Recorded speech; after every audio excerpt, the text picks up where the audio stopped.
Friends, very very good morning बेटा, very good morning बच्चा। मैं आज आप लोगों के सामने लेकर आ रहा हूं बेटा MTP series 2 which was just issued latestly by ICI November 2021 के सॉल्यूशंस।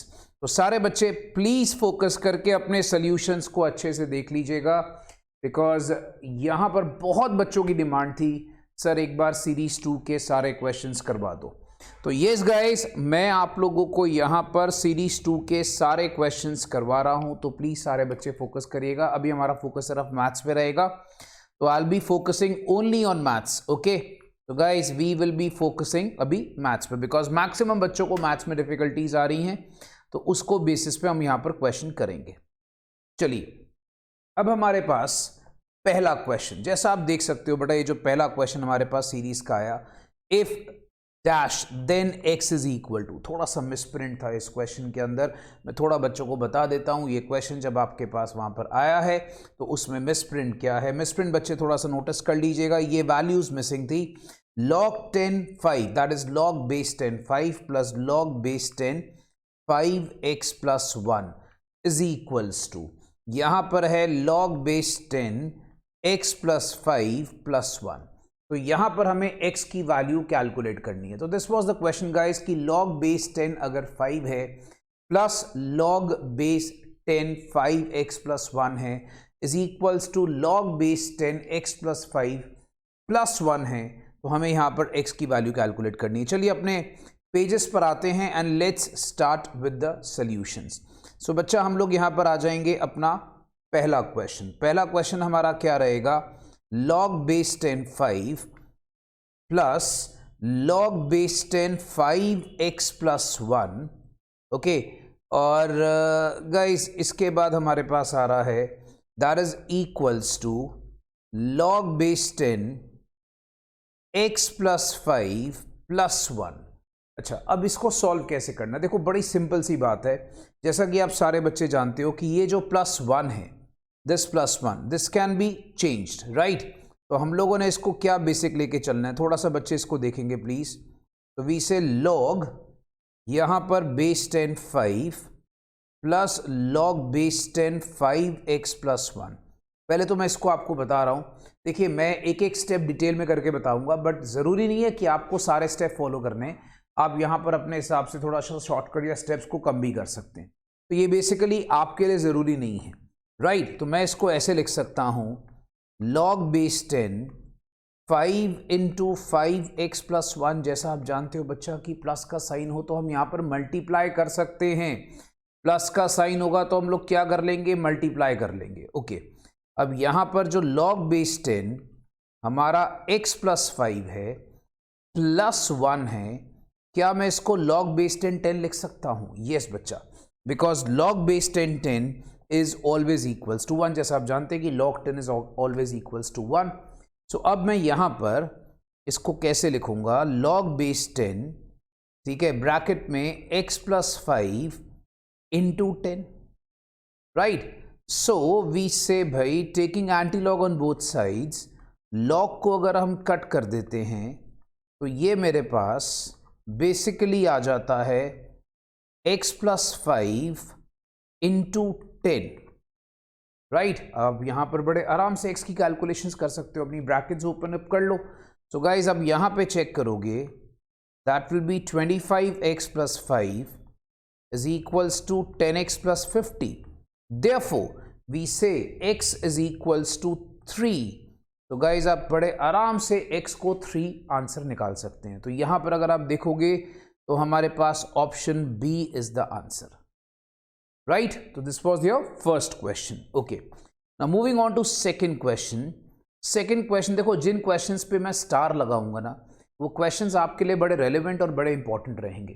तो सारे बच्चे अच्छे से focus कर लेना, जिन questions पे मैं आपको स्टार लगा के दूंगा वो questions आपके लिए बड़े relevant और बड़े ही important रहेंगे, right? Okay, so guys हम लोग यहाँ पे check करते हैं। question दिया है x y plus y z plus zx is equals to minus 1. We have to find out the value of x plus y over 1 plus xy, z plus y over 1 plus zy, x plus z over 1 plus zx. अब मुझे इसकी value निकालनी और मेरे पास options given है यहां पर, तो हम लोग इसको किस तरीके से सॉल्व करेंगे, चेक करेंगे भाई। क्वेश्चन नंबर 2, तो एक बार क्वेश्चन नोट कर लेते हैं बच्चा। क्वेश्चन क्या है, X Y plus Y Z plus Z X is equals to -1. We have to find the value of x plus y over 1 plus xy plus z plus y over 1 plus zy. Okay, x plus z over 1 plus xz. ये सारे बच्चे check कर ले, हमें इसकी value find करनी है।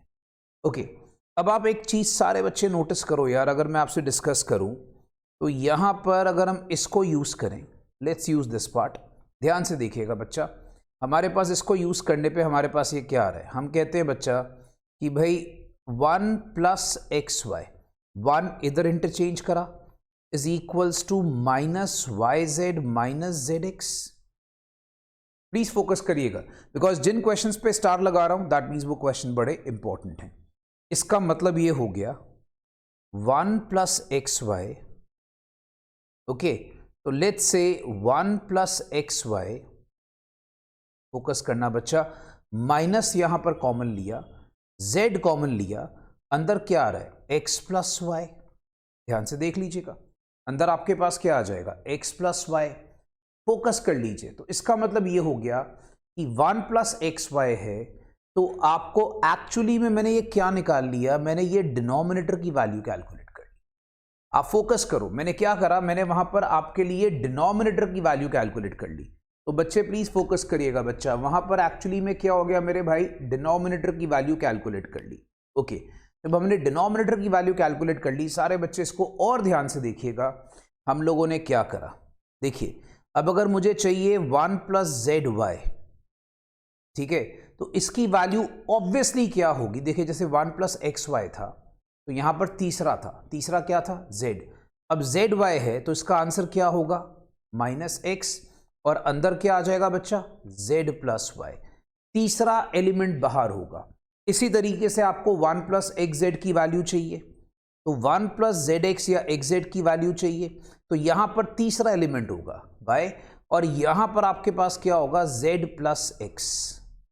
उम्मीद करूंगा बच्चों को समझ में आ रहा है, मैंने तीनों डिनोमिनेटर्स की वैल्यू कैलकुलेट कर ली। तो मैंने बेसिकली क्या करा मेरे बच्चा, मैंने तीनों डिनोमिनेटर्स की वैल्यू कैलकुलेट कर ली। ओके, तो यहां पर आप देखेंगे फर्स्ट वाले से मैंने बेस लेकर तीनों को कैलकुलेट कर लिया, ठीक है, क्योंकि उसमें क्या, अगर एक्स वाई है तो जेड बाहर, जेड वाई होगा तो एक्स बाहर, और जेड एक्स होगा तो वाई बाहर, तीसरा बाहर, बाकी दो अंदर, उसको प्लस कर रहे हैं। ओके, अब अगर आप यहां पे देखते हो एक्स प्लस वाई, मैं इसको ऐसे लिख सकता हूं, X plus Y whole over 1 plus X Y, 1 plus X Y को हम लिख सकते हैं minus Z X plus Y, right. Okay, next Z plus Y, guys please focus करते जाइएगा, Z plus Y it's actually minus X Z plus Y, right. अगर आप यहां पे देखते हो X plus Z, it is minus Y z plus X या x plus Z, एक ही बात है। अब अगर आप यहां पे ध्यान से देख रहे हो दोस्तों, तो x प्लस वाई कैंसिल हो गया, z प्लस वाई कैंसिल हो गया, x प्लस जेड कैंसिल हो गया, so we get -1 by z plus -1 by x plus c. I'll be solving each and every step. मैंने आपको बताया, आप अपने हिसाब से इसका शॉर्टकट लगा सकते हैं। तो दोस्तों देखिए, मेरा काम है एक्सप्लेन करना, तो मैं एक्सप्लेनेशन पॉइंट ऑफ व्यू को लेके चलूंगा, तो मैं आपके लिए एक एक स्टेप करके दिखाऊंगा, राइट। तो मैं एक्सप्लेनेशन पॉइंट ऑफ व्यू से लेके चलूं तो मैं एक एक स्टेप करके दिखाऊंगा, तो मेरे को एक एक स्टेप आपको यहां करके दिखाना है। सारे बच्चे प्लीज फोकस करिएगा। अगर आप यहां पे नोटिस करते हो तो यहां पर नीचे आ गया LCM X Y Z, right, we have X Y Z. अच्छा, अब अगर मैं न्यूमरेटर में चेक करता हूं तो मेरे पास क्या आएगा, z को एक्स वाई जेड से डिवाइड करूंगा तो I get is minus X Y. Okay, then यहां पर माइनस वाई जेड, नेक्स्ट यहां पर माइनस यहां पर एक्स जेड, राइट। ओके, इसके बाद अगर आप देखते हो दोस्त, बहुत सिंपल है, बहुत सिंपल है, याद रखिएगा। हम लोग इसको ब्रैकेट के बाहर माइनस ले सकते हैं and we can write like this, X Y, Y Z and X Z, right. But बच्चा बोलेगा सर आंसर तो आपका आ नहीं रहा। आ रहा है मेरे दोस्त, चिंता मत करो। आप याद करो सम की स्टार्टिंग में क्या लिखा था। याद करो दोस्त कि ये वैल्यू हमारे पास -1 के बराबर है। किसके बराबर है? -1। तो मैं इसको ऐसे लिख सकता हूं, -1 over X Y Z, right. So ultimately solve करने के बाद मेरा आंसर लास्ट में आ रहा है 1 over X Y Z. Minus minus plus हो जाएगा दोस्त, तो आप इसमें नोटिस करते हो 1 ओवर एक्स वाई जेड। अब बच्चे का पहला सवाल, सर ये सारे स्टेप्स अपने को ध्यान से करने पड़ेंगे। यस बच्चा, इसीलिए मैं जिस क्वेश्चन में स्टार लगा रहा हूं समझ जाओ कि वो क्वेश्चन इंपॉर्टेंट है। और बच्चा एक बात याद रखना, ये जो अभी आपके पास सीरीज 2 के मैथ्स के क्वेश्चंस हैं ये बहुत ही क्लोजेस्ट रहते हैं और ऐसे ही सिमिलर क्वेश्चन आपको एग्जाम में आने के चांसेस होते हैं। तो बच्चे याद रखिएगा, आईसीआई का ट्रैक रिकॉर्ड है कि जब भी वहां पर वो पुराने आपको एकदम लास्ट में जो आपको वहां पर एमटीपी सीरीज आती है उसके बहुत ही रिलेटेड क्वेश्चंस ही आपको एग्जाम में आते हो। तो यहां पर अगर आप चेक करोगे बेटा, क्वेश्चन 2 का जो ऑप्शन मेरे पास आ रहा है that is C, 1 over X Y Z. I hope it's clear, right? Okay. Next अगर आप देखते हो बच्चा, क्वेश्चन नंबर 3। क्वेश्चन नंबर 3 बहुत अच्छा और बहुत सिंपल क्वेश्चन है। आपको लिखा है एबीसी की सैलरीज 235 है। आप अगर देखोगे बच्चा, जनवरी 2021 में ये क्वेश्चन आ चुका है, जुलाई 2021 में ये क्वेश्चन रिपीट हुआ। मैं आपके लिए लिख देता हूं, बच्चों को थोड़ा सा क्लैरिफिकेशन मिल जाएगा। जन 2021 और जुलाई 2021 में ये क्वेश्चन रिपीट हुआ है, 2 बार लगातार रिपीट हो चुका और एमटीपी में भी आ गया है। तो सैलरीज एबीसी की 235 है। अगर हमें इंक्रीमेंट देना है 15% का, हमें देना है 10% का, 20% का, अब बताना उनकी नई सैलरीज का रेशो क्या है। बहुत इजी है। अब यहाँ पे देखिए 2, लेट्स से उनकी सैलरीज आ गई 2, लेट्स से उसकी सैलरी आ गई 3, लेट्स से उसकी सैलरी आ गई 5।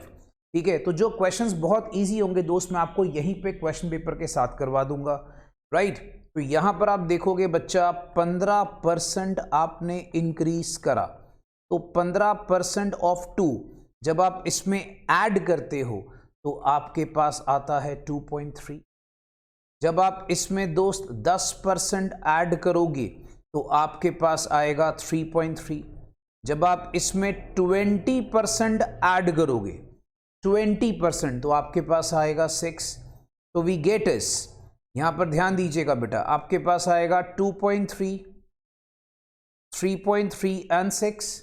बट आप देखोगे आंसर्स में ये है नहीं, तो आप एक काम कर सकते हो बेटा, सबको 10 से मल्टीप्लाई कर दो। This is 23, 33 and 60। So 23, 33 and 60, this actually works out to be your option A. तो सारे बच्चे इसके अकॉर्डिंगली ऑप्शन ए यहां पर अपना फॉलो कर सकते। Okay, next question 4। क्वेश्चन 4 अगर आप देखते हो बच्चा, मैंने क्लास में एक मेथड कराया, गुड्डी मेथड। आप गुड्डी मेथड से भी कर सकते हो। अगर आपको और शॉर्टकट चाहिए तो और शॉर्टकट भी आपको बता देता हूं। होता क्या है, कुछ सम्स गुड्डी मेथड से थोड़े से बड़े हो जाते हैं। मैं आपको दोनों मेथड कराऊंगा।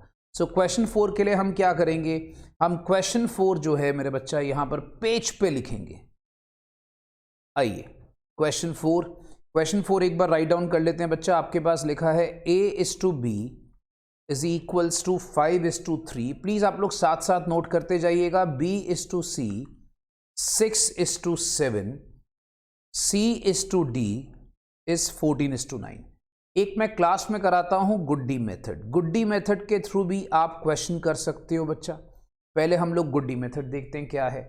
अगर बच्चे याद करेंगे भाई, 5/3, 6/7, 14/9, ये हमारे पास गुड्डी मेथड है मेरे दोस्त। गुड्डी मेथड याद रखिएगा, गुड्डी उड़ानी है दोस्त अपने को, ठीक है। सो अपने को गुड्डी उड़ानी है, तो सारे बच्चे याद रखेंगे भाई।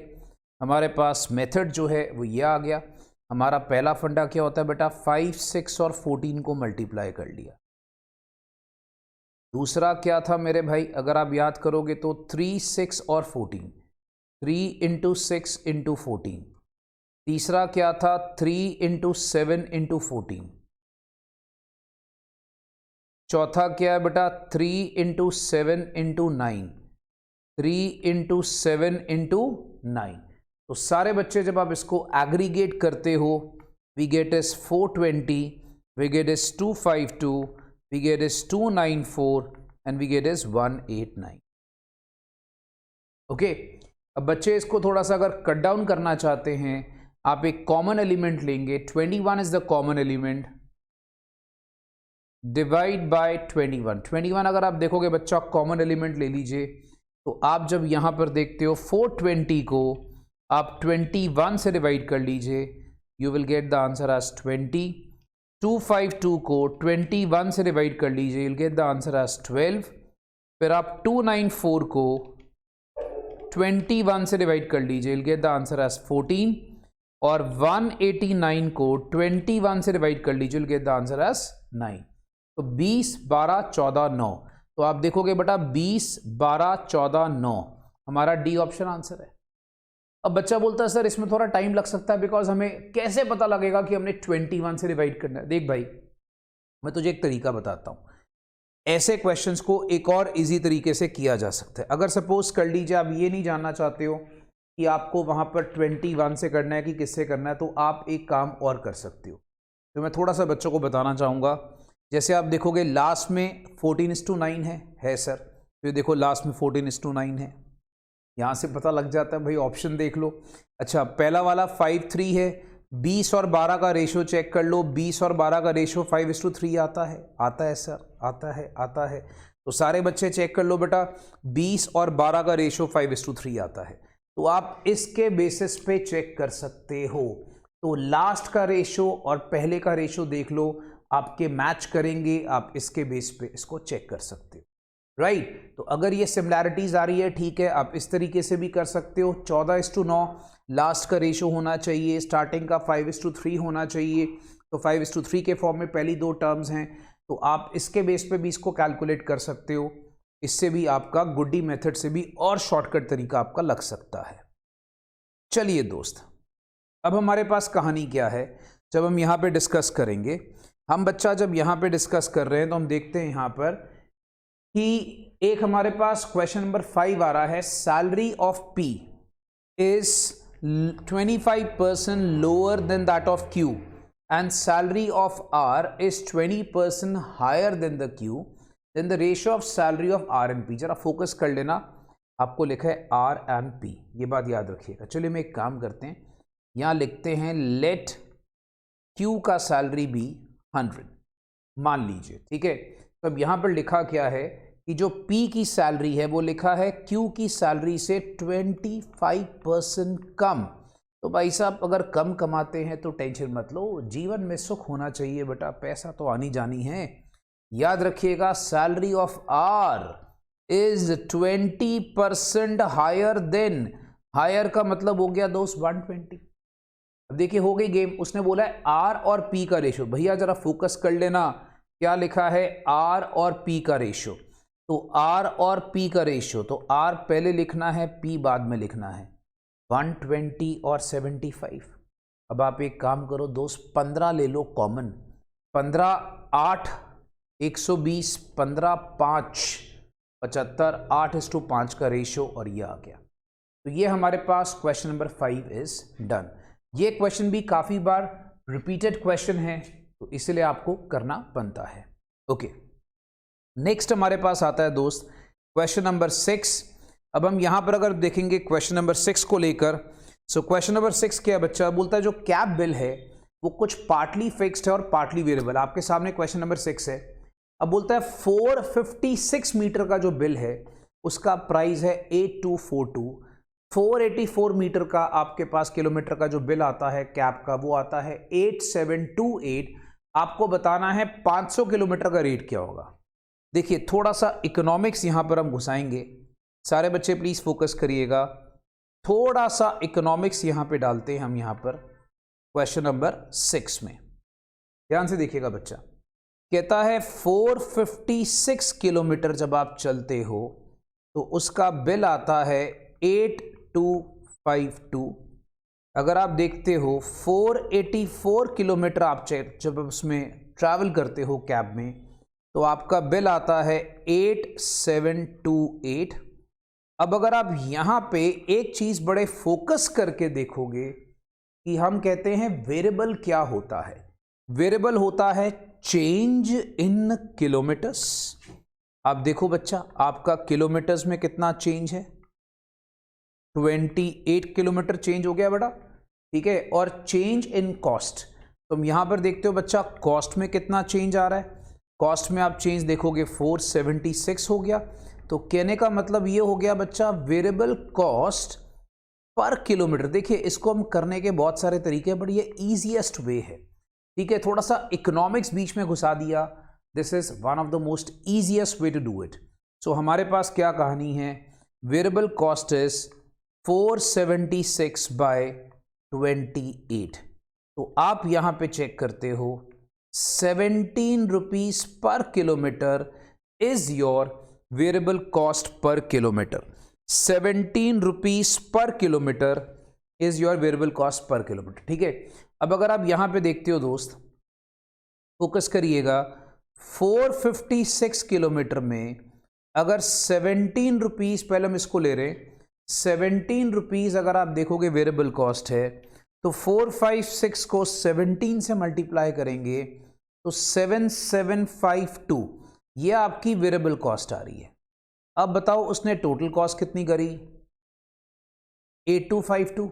सो कहने का मतलब बेटा जो फिक्स्ड खर्चा है, फिक्स्ड जैसे होता है ना कि जब आप टैक्सी में बैठते हो बोलते हैं यार इतना खर्चा तो लगेगा लगेगा, टैक्सी कर ली है, इसके अलावा पर किलोमीटर का खर्चा।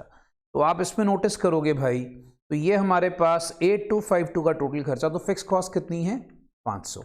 आप चेक करना चाहो तो 484 से भी आप फिक्स कॉस्ट निकालोगे तो सेम 500 ही आएगी, क्योंकि फिक्स कॉस्ट एक ऐसी कॉस्ट होती है कि चाहे कर ले तू कितने भी सितम, फिक्स कॉस्ट कभी ना चेंज करेंगे हम। याद रखिएगा दोस्त, हमारा फंडा है, चाहे कर ले तू कितने भी सितम, फिक्स कॉस्ट कभी ना चेंज करेंगे हम। तो सारे बच्चे इस चीज को याद रखना।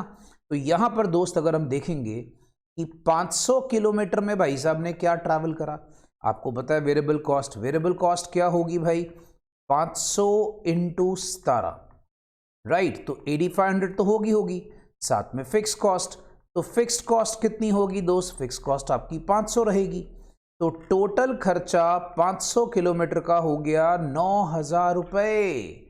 टोटल खर्चा 500 किलोमीटर का हो गया 9000 रुपए। भाइयों और बहनों, easiest method to do this question is this one, right. तो ये हमारे पास आ गया 9000 रुपीज। तो 9000 रुपीज का फंडा ये हो गया दोस्त, आप देखोगे बड़े प्यार से डी ऑप्शन को मार्क कर लिया। ओके चलिए, बहुत बढ़िया, वेरी गुड। अब आगे चलते हैं। Again we have one of the good questions, जिसको हम कहते हैं 7th। जितने क्वेश्चंस पे भाई छोटा सा मैं आपको डिजाइन सा बना के दूंगा, समझ लो क्वेश्चन बहुत अच्छा है, तो बढ़िया सा क्वेश्चन है, उसको ध्यान से करना है हम लोगों ने। ऐसे लिखा है अपने पास x + 4 एक फैक्टर है, आपको लिखता क्या है, x की पावर 4 + 4x³ - ax² - bx + 24, और कहता है a + b = 29। अब मुझे कहता है find the value of b। क्या बोलता है भाई, b की वैल्यू फाइंड कर। चलिए आप एक काम करें, आप सारे बच्चे पहले इस क्वेश्चन को प्यार से यहाँ लिख लेते हैं। आइए दोस्त अपने पेज पर आते हैं, ठीक है। तो जैसे ही आप देखोगे क्वेश्चन नंबर 7 हमने करना शुरू करा, हमें कहता क्या है, a + b = 29, राइट। जब a + b 29 है तो कहने का मतलब ये हो गया मेरे दोस्त कि a की वैल्यू हो गई 29 - b, राइट। तो इसको आप थोड़ा सा लिख लीजिए कि a की वैल्यू क्या हो गई, 29 - b। अच्छा, अब आपको लिखा है कि x + 4 इज अ फैक्टर, मतलब अगर हम यहां पर ले तो x + 4 is a factor, so x की वैल्यू होगी -4, राइट। अब आपको इक्वेशन क्या गिवन थी, इक्वेशन गिवन थी x की पावर 4 + 4x³, अच्छा, -ax² - bx + 24 = 0। मुझे ये वैल्यू गिवन थी, राइट। अब बच्चे जब इसको चेक करोगे भाई, तो आपके पास x की पावर 4, कहने का मतलब ये हो गया -4 की power 4 plus 4x cube minus 4 की power cube minus ax square. अच्छा, a की वैल्यू क्या है 29 माइनस बी, एक्स स्क्वायर क्या हो गया माइनस 4 का square minus b x, x कितना बच्चा minus 4 plus 24 is equals to 0। Now this has become an equation. अब आप इक्वेशन सॉल्व करिए। 4 की पावर 4 यहां पे देखेंगे बच्चा तो ये हमारे पास आ जाएगा 256, पावर इवन है तो फिर आपका साइन जो है वो पॉजिटिव हो जाएगा। अच्छा, फिर यहां पर आप देखोगे 4 इंटू 4 का पावर क्यूब ये होता है 256। फिर अगर आप यहां पे चेक करोगे दोस्त तो ये आ जाएगा -29 माइनस बी इंटू 16 माइनस, यहां पर आप देखोगे बच्चा माइनस माइनस प्लस करके ये हो जाएगा प्लस 4b। राइट, आप इसको चेक कर लीजिए भाई, ये हमारे पास क्या हो जाएगा प्लस 4b। आप इसके बेसिस पे चेक कर लो बेटा, ये हमारे पास प्लस 4b आ गया, प्लस 24 इज इक्वल्स टू 0। अब आप ब्रैकेट खोलिए और b को सॉल्व करेंगे। देखिए बड़ी सिंपल सा फंडे वाली बात है दोस्त, 256 तो कैंसिल हो गया। राइट, ब्रैकेट खोली -29, राइट, आप देखोगे इंटू 16, ये बात याद रखना बच्चा, क्या आता है -29 इंटू 16। सारे बच्चे प्लीज फोकस करना, ब्रैकेट खोल रहा हूं, -29 इंटू 16। राइट, यहां पर आप देखोगे इसके बाद ये देखिएगा बेटा, क्योंकि हमने यहां पर क्या कर लिया ब्रैकेट खोल ली, ब्रैकेट खोलूंगा तो ये साइन प्लस का हो जाएगा, प्लस का हो जाएगा 16b प्लस में। प्लीज फोकस करना बेटा, मैं एक एक स्टेप करके दिखा रहा हूं। देखो ब्रैकेट खोली -29 into 16 plus 16b plus 4b plus 24 is equals to 0। अब मैंने कुछ नहीं करना भाई साहब, यहां पर आ गया 20b सॉरी 16 प्लस 4 20b, यहां पर मेरे भाई आ गया 20b। 29 इंटू 16 जब आप करते हैं तो यू गेट 464, 464 आपके पास माइनस में आता है प्लस 24 इज इक्वल टू 0। तो आप इसमें चेक करोगे दोस्त तो ये हो जाता है 20b is equals to 440। So b की वैल्यू लास्ट में कैलकुलेट करने के बाद वी गेट इज 22। राइट, एक एक स्टेप करके दिखा रहा हूं बच्चा, एक एक स्टेप करके दिखा रहा हूं। सो उम्मीद करूंगा किसी बच्चे को कोई प्रॉब्लम नहीं होगी। तो सारे बच्चे याद रखिएगा, आई होप किसी बच्चे को कोई भी तकलीफ नहीं होगी। राइट, सो हमारे पास b की वैल्यू इज 22। तो इसके अकॉर्डिंगली जब हम ऑप्शंस मार्क करते हैं तो we get option C as the answer. Okay, right, next हम इसके बाद बात करते हैं बेटा क्वेश्चन 8।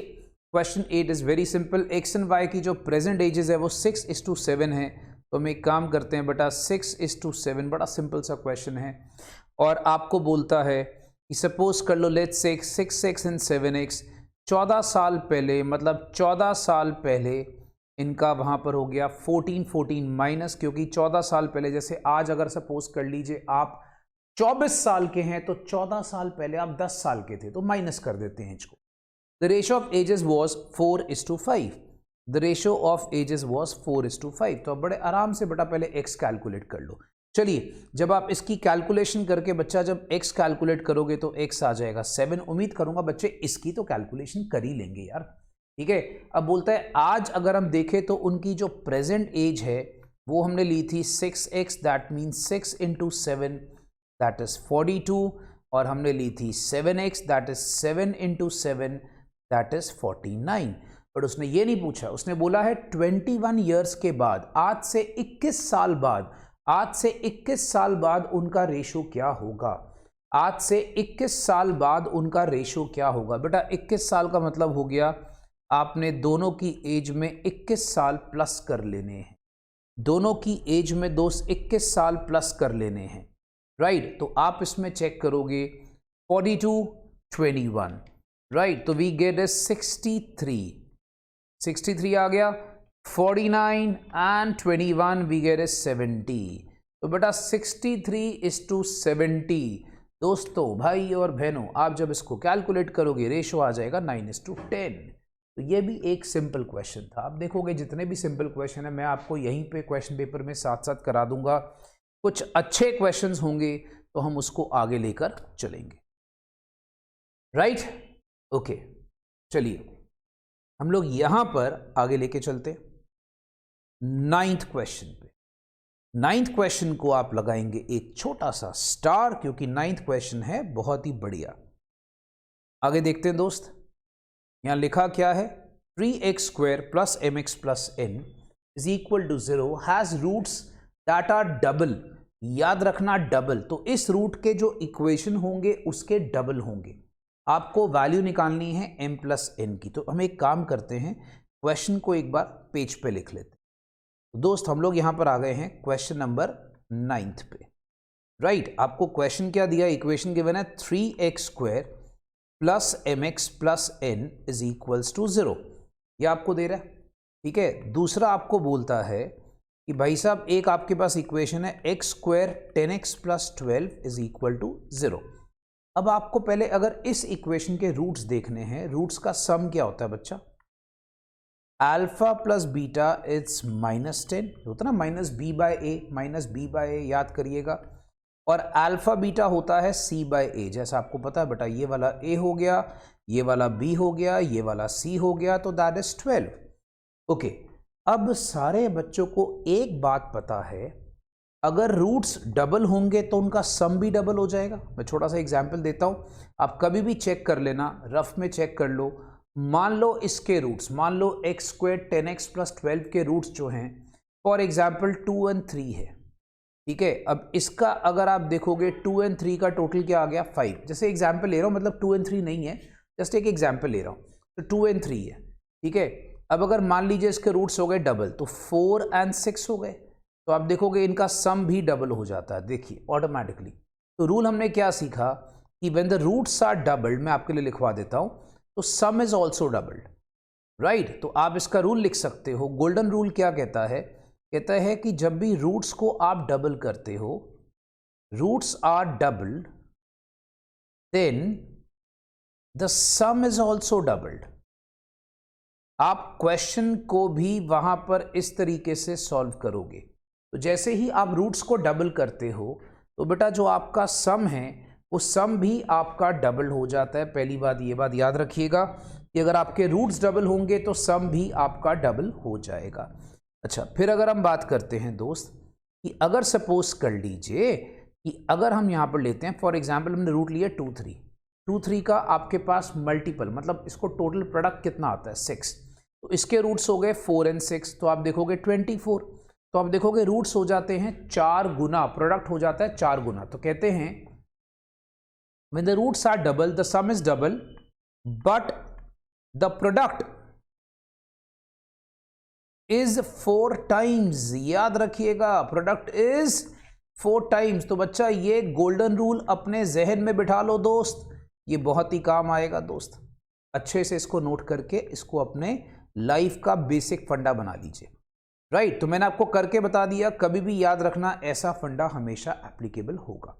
तो मेरा कहने का मतलब हो गया कि इसके जो रूट्स होंगे अल्फा बीटा के, ये हो जाएगा -20, और इसका अगर मैं अल्फा बीटा लेता हूं तो ये बन जाएगा 48। मतलब उसका मैंने सम को कर दिया डबल और प्रोडक्ट को कर दिया मैंने वहां पर अल्टीमेटली क्या 4 गुना। अच्छा, अब आप मुझे बात बताएंगे, इसमें क्वेश्चन में a यहां पर कितना है 3, b कितना है m और c कितना है n।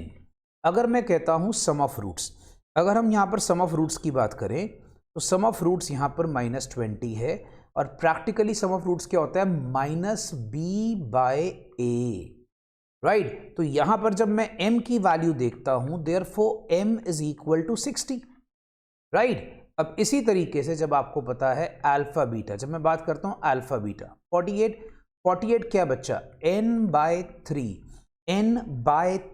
n/3। सो n/3 का मतलब हो गया कि जो हमारा अल्फा बीटा आता है दैट मीन्स n आता है, अगर हम उसके थ्रू देखेंगे सो हमारे पास दोस्त n आ जाएगा, n इज 144। बट उसने आपसे पूछा क्या है, उसने m + n का आंसर पूछा है। सो 60 + 144, 60 plus 144, this works out to be 204. 204 is your answer. तो उम्मीद करूंगा बच्चों ने, ये बहुत अच्छा क्वेश्चन था. This was a very nice question. मैं आपको सही बताऊं, this is a very very nice question. बच्चे अगर आप इसको फोकस करोगे तो आप इसको देखोगे ध्यान से, तो ये हमारे पास आता है 204. 204 का मतलब ये हो गया बच्चा, हमारा बी ऑप्शन आंसर आ जाता है. राइट, हमारा बी ऑप्शन आंसर आ जाता है. ओके गाइस, अब यहां पर एक हमारे पास ये क्वेश्चन करने के बाद एक बहुत ही अच्छा क्वेश्चन आ रहा है. 10th पे लगाएंगे 2 स्टार. मैं बताता हूं क्यों. 10th पे लगाएंगे 2 स्टार. बेटा ये जो आपको मैंने बताया कि एमटीपी, बहुत अच्छी एमटीपी उन्होंने इस बार डाली है. मैं इसलिए मैं चाहता था कि बच्चे इसकी वीडियो को ज़रूर देखें. याद रखना कि ये जो आपके पास क्वेश्चंस हैं मैथ्स के, दीज आर वेरी गुड. देखो स्टैट्स और रीजनिंग के क्वेश्चंस इस एमटीपी में नॉर्मल से हैं, ऑर्डिनरी से हैं. अगर बच्चे डिमांड करेंगे तो मैं वो भी आपको करवा दूंगा, बट ऑनेस्टली स्पीकिंग इसका जो मेजर पार्ट है वो है मैथ्स का. तो जो पहले के 40 क्वेश्चन है उसमें कुछ 5-6 क्वेश्चंस बहुत अच्छे हैं. उनमें से एक ये है. देखिए नॉर्मली बच्चा क्या बोलेगा कि what is the smallest integral value. याद रखना, what is the smallest integral value of n for which n cube plus 7n square minus 50n minus 336 is greater than 0. अब बच्चा क्या करता है, बच्चा बोलता है सर एक काम करते हैं, जुगाड़ चलाते हैं. जुगाड़ क्या, जुगाड़ क्या मेरे भाई, ऑप्शन ले लेना. क्यों दिमाग लगाना अपने को. नहीं, बच्चा बोलेगा सर ऑप्शन लेते हैं, अपने को क्या पड़ी है इतना पंगे लेने की. राइट, अपने को कोई पंगे लेने की जरूरत ही नहीं है. हम एक काम करते हैं, उसने बोला स्मॉलेस्ट, तो स्मॉलेस्ट में आंसर बच्चा बोलेगा 6 आ गया. बच्चा तो ये बोलेगा ना भाई सर हम ऑप्शन लेते हैं, स्मॉलेस्ट बोला, स्मॉलेस्ट के अंदर आंसर 6 आ गया. अब मेरे भाई तुम एक काम करो, पहले जरा आपके तरीके से क्वेश्चन करता हूं. आप यहां पर चेक करो कि क्या तुम यहां पर 6 का जब क्यूब लेते हो, मतलब मैं n के बदले 6 पुट कर रहा हूं, याद रखिएगा, यूजिंग ऑप्शंस. 7 इंटू 6 का स्क्वायर लेते हो, 50 इंटू 6 लेते हो, माइनस 336 करते हो. अब देखो क्या ये वैल्यू 0 से बड़ी आती है. चेक करो, क्योंकि बच्चा बोलेगा सर स्मॉलेस्ट लिखा है तो हमारा ऑब्वियसली आंसर स्मॉलेस्ट ही होगा. देखो उनको भी मालूम होता है आईसीआई बेटा गुरु है तुम्हारे. आईसीआई देवता कौन है, तुम्हारे गुरु. उनको भी पता होता है तुम सियानपंती करोगे, तो उन्होंने बड़े तरीके से एक सम डाल दिया कि जिसे तुम सम गलत करके आने वाले हो. तो सारे बच्चे याद रखना. अब जैसे ये 36 इंटू 7, ये कितना आ गया भाई, 252. ठीक है, माइनस 300 और माइनस 336. अब आप एक काम करो, 216 में 252 प्लस करा, 300 माइनस करा और 336 माइनस करा. भाई मेरे तेरा आंसर आता है माइनस 168. और उसने बोला आंसर 0 से बड़ा आना चाहिए. हमें कौन सी वैल्यू चाहिए जिसमें आंसर 0 से बड़ा आना चाहिए, जिसमें आंसर 0 से बड़ा आना चाहिए. तो 6 इज नॉट द आंसर. अच्छा, हमारे बच्चे और महान हैं, बोलेंगे सर 6 नहीं होगा तो 7 होगा. चलो हम एक काम करते हैं, हम ना 7 के अंदर पुट करके देखते हैं. ठहरो, हम एक काम करते हैं, हम ये 6 वाला हटा देते हैं. अब यहां पर हम सारी वैल्यूज को 7 के अंदर पुट करके देखेंगे. मैं आपकी तसल्ली के लिए बेटा इतना कुछ करा रहा हूं. वैसे मैं आपको इसका एक शॉर्टकट भी बताऊंगा, बट बच्चों को पहले बता रहा हूं कि why this question has 2 star. Right, suppose कर लो मैंने 7 को पुट करा, 7 cube, 7 into 7 square, minus 50 into 7, minus 336. Right, अब आप एक काम करें, 7 इंटू 7 इंटू 7 करें. बेटा ये आ गया 343. भाई मेरे ये भी 343 आने वाला है. ये आ गया 350 और ये आ गया 336. अब अगर तुम मज़े की बात चेक करते हो बेटा, सो तुम्हारा यहां पर जो आंसर आता है वो आता है 0. और उसने क्या बोला है, उसने बोला है बेटा चाहे कर ले तू कितने भी सितम, 0 से बड़ा आंसर लेके रहेंगे हम. ये तो आंसर 0 आ रहा है. बच्चा बोलेगा सर 7 आंसर हो गया. ठीक है, तो लो भाई तुम्हारा ना 6 आंसर है ना तुम्हारा 7 आंसर है. ठीक है, अच्छा अब हमारा दोस्त क्या है, बहुत सारे महान आत्मा. सर 8 लेके देख लो. चल भाई तेरी मैं तसल्ली करा देता हूं दोस्त, अच्छे से तसल्ली कर ले. बच्चा बोलेगा सर 8 लेके देख लेते हैं, फिर अल्टीमेटली आंसर 8 होगा.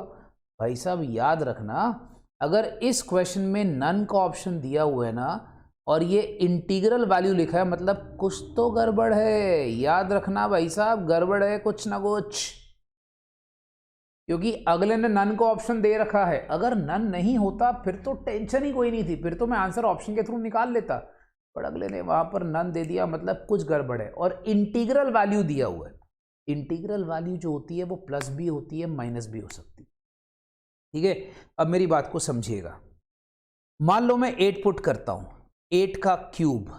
ठीक है, मान लो मैंने 8 पुट करा, 8 का क्यूब 7 इंटू 8 का स्क्वायर 50 इंटू 8 माइनस 336 जब मैं करता हूं, तब आप बच्चे इसको नोटिस करोगे 8 मेरे पास यहां पर आ गया 512, 512 उसके बाद 64 इंटू 7, यह आता है दोस्त 448 माइनस 400, ठीक है, और माइनस 336। तो बच्चे आप जब इसको चेक करोगे मेरे भाई, तो आपका आंसर पॉजिटिव आना शुरू हो जाएगा और बच्चा वहां खुशी के मारे झूम उठेगा कि सर मेरा आंसर पॉजिटिव आ रहा है, मतलब मेरा आंसर 0 से बढ़ा रहा है, मेरा आंसर 8 है। ठहर जा भाई, तेरा आंसर 8 भी नहीं है। क्यों? बच्चा बोलेगा ये तो चीटिंग है सर, आपने बोला 8 है। मैंने बोला दोस्त अगर तुम्हारे पास नन का ऑप्शन नहीं होता तो ठीक है, मैं तुम्हारा आंसर 8 मान लेता, बट अगर जब तुम्हें नन का ऑप्शन दिया है दोस्त, तो ऐसी गलती मत करना। क्यों? मैं आपको बताता हूं। यहां पर एक प्रॉब्लम क्या है कि उसने 2 वर्ड लिखे हैं स्मॉलेस्ट, एक तो वैल्यू छोटी होनी चाहिए, दूसरा इंटीग्रल। इंटीग्रल का मतलब होता है भाई नेगेटिव भी हो सकता है, पॉजिटिव भी हो सकता है। क्या हो सकता है? नेगेटिव भी हो सकता है, पॉजिटिव भी हो सकता है। तो मैं बच्चों को रेकमेंड क्या करूंगा कि जो वैल्यूज आपको गिवन है उनकी माइनस की वैल्यूज लेके चल पड़ो। जो वैल्यूज आपको गिवन हैं उनकी आप माइनस की वैल्यू लेके चल पड़ो। तो अगर आप देखोगे फॉर एग्जाम्पल, मान लो मैं -7 लेता हूं, लेट्स टेक n एज -7। तो मैंने क्या करा बच्चा, मैंने -7 ले लिया। ये लो बच्चा, मैंने n को क्या एज्यूम करा, मैंने जो वैल्यूज गिवन है मैंने उसी के माइनस वैल्यूज को ले लिया, नेगेटिव को। ठीक है, क्योंकि स्मॉलेस्ट और इंटीग्रल लिखा है दोस्तों, आपके पास दोनों चीजें पॉसिबल है। ओके, तो बच्चा अब जिसमें जब चेक करोगे, यहां पर ध्यान से देखिएगा, 7 का मेरे पास 1 2 3 दैट इज 343, पर 343 माइनस में है। यहां पर भी दोस्त 343 आएगा जो कि माइनस में हो जाएगा, पर यहां पर दोस्त आप देखोगे 350 प्लस में हो जाएगा, और यहां पर दोस्त अपने पास 336 नेगेटिव में।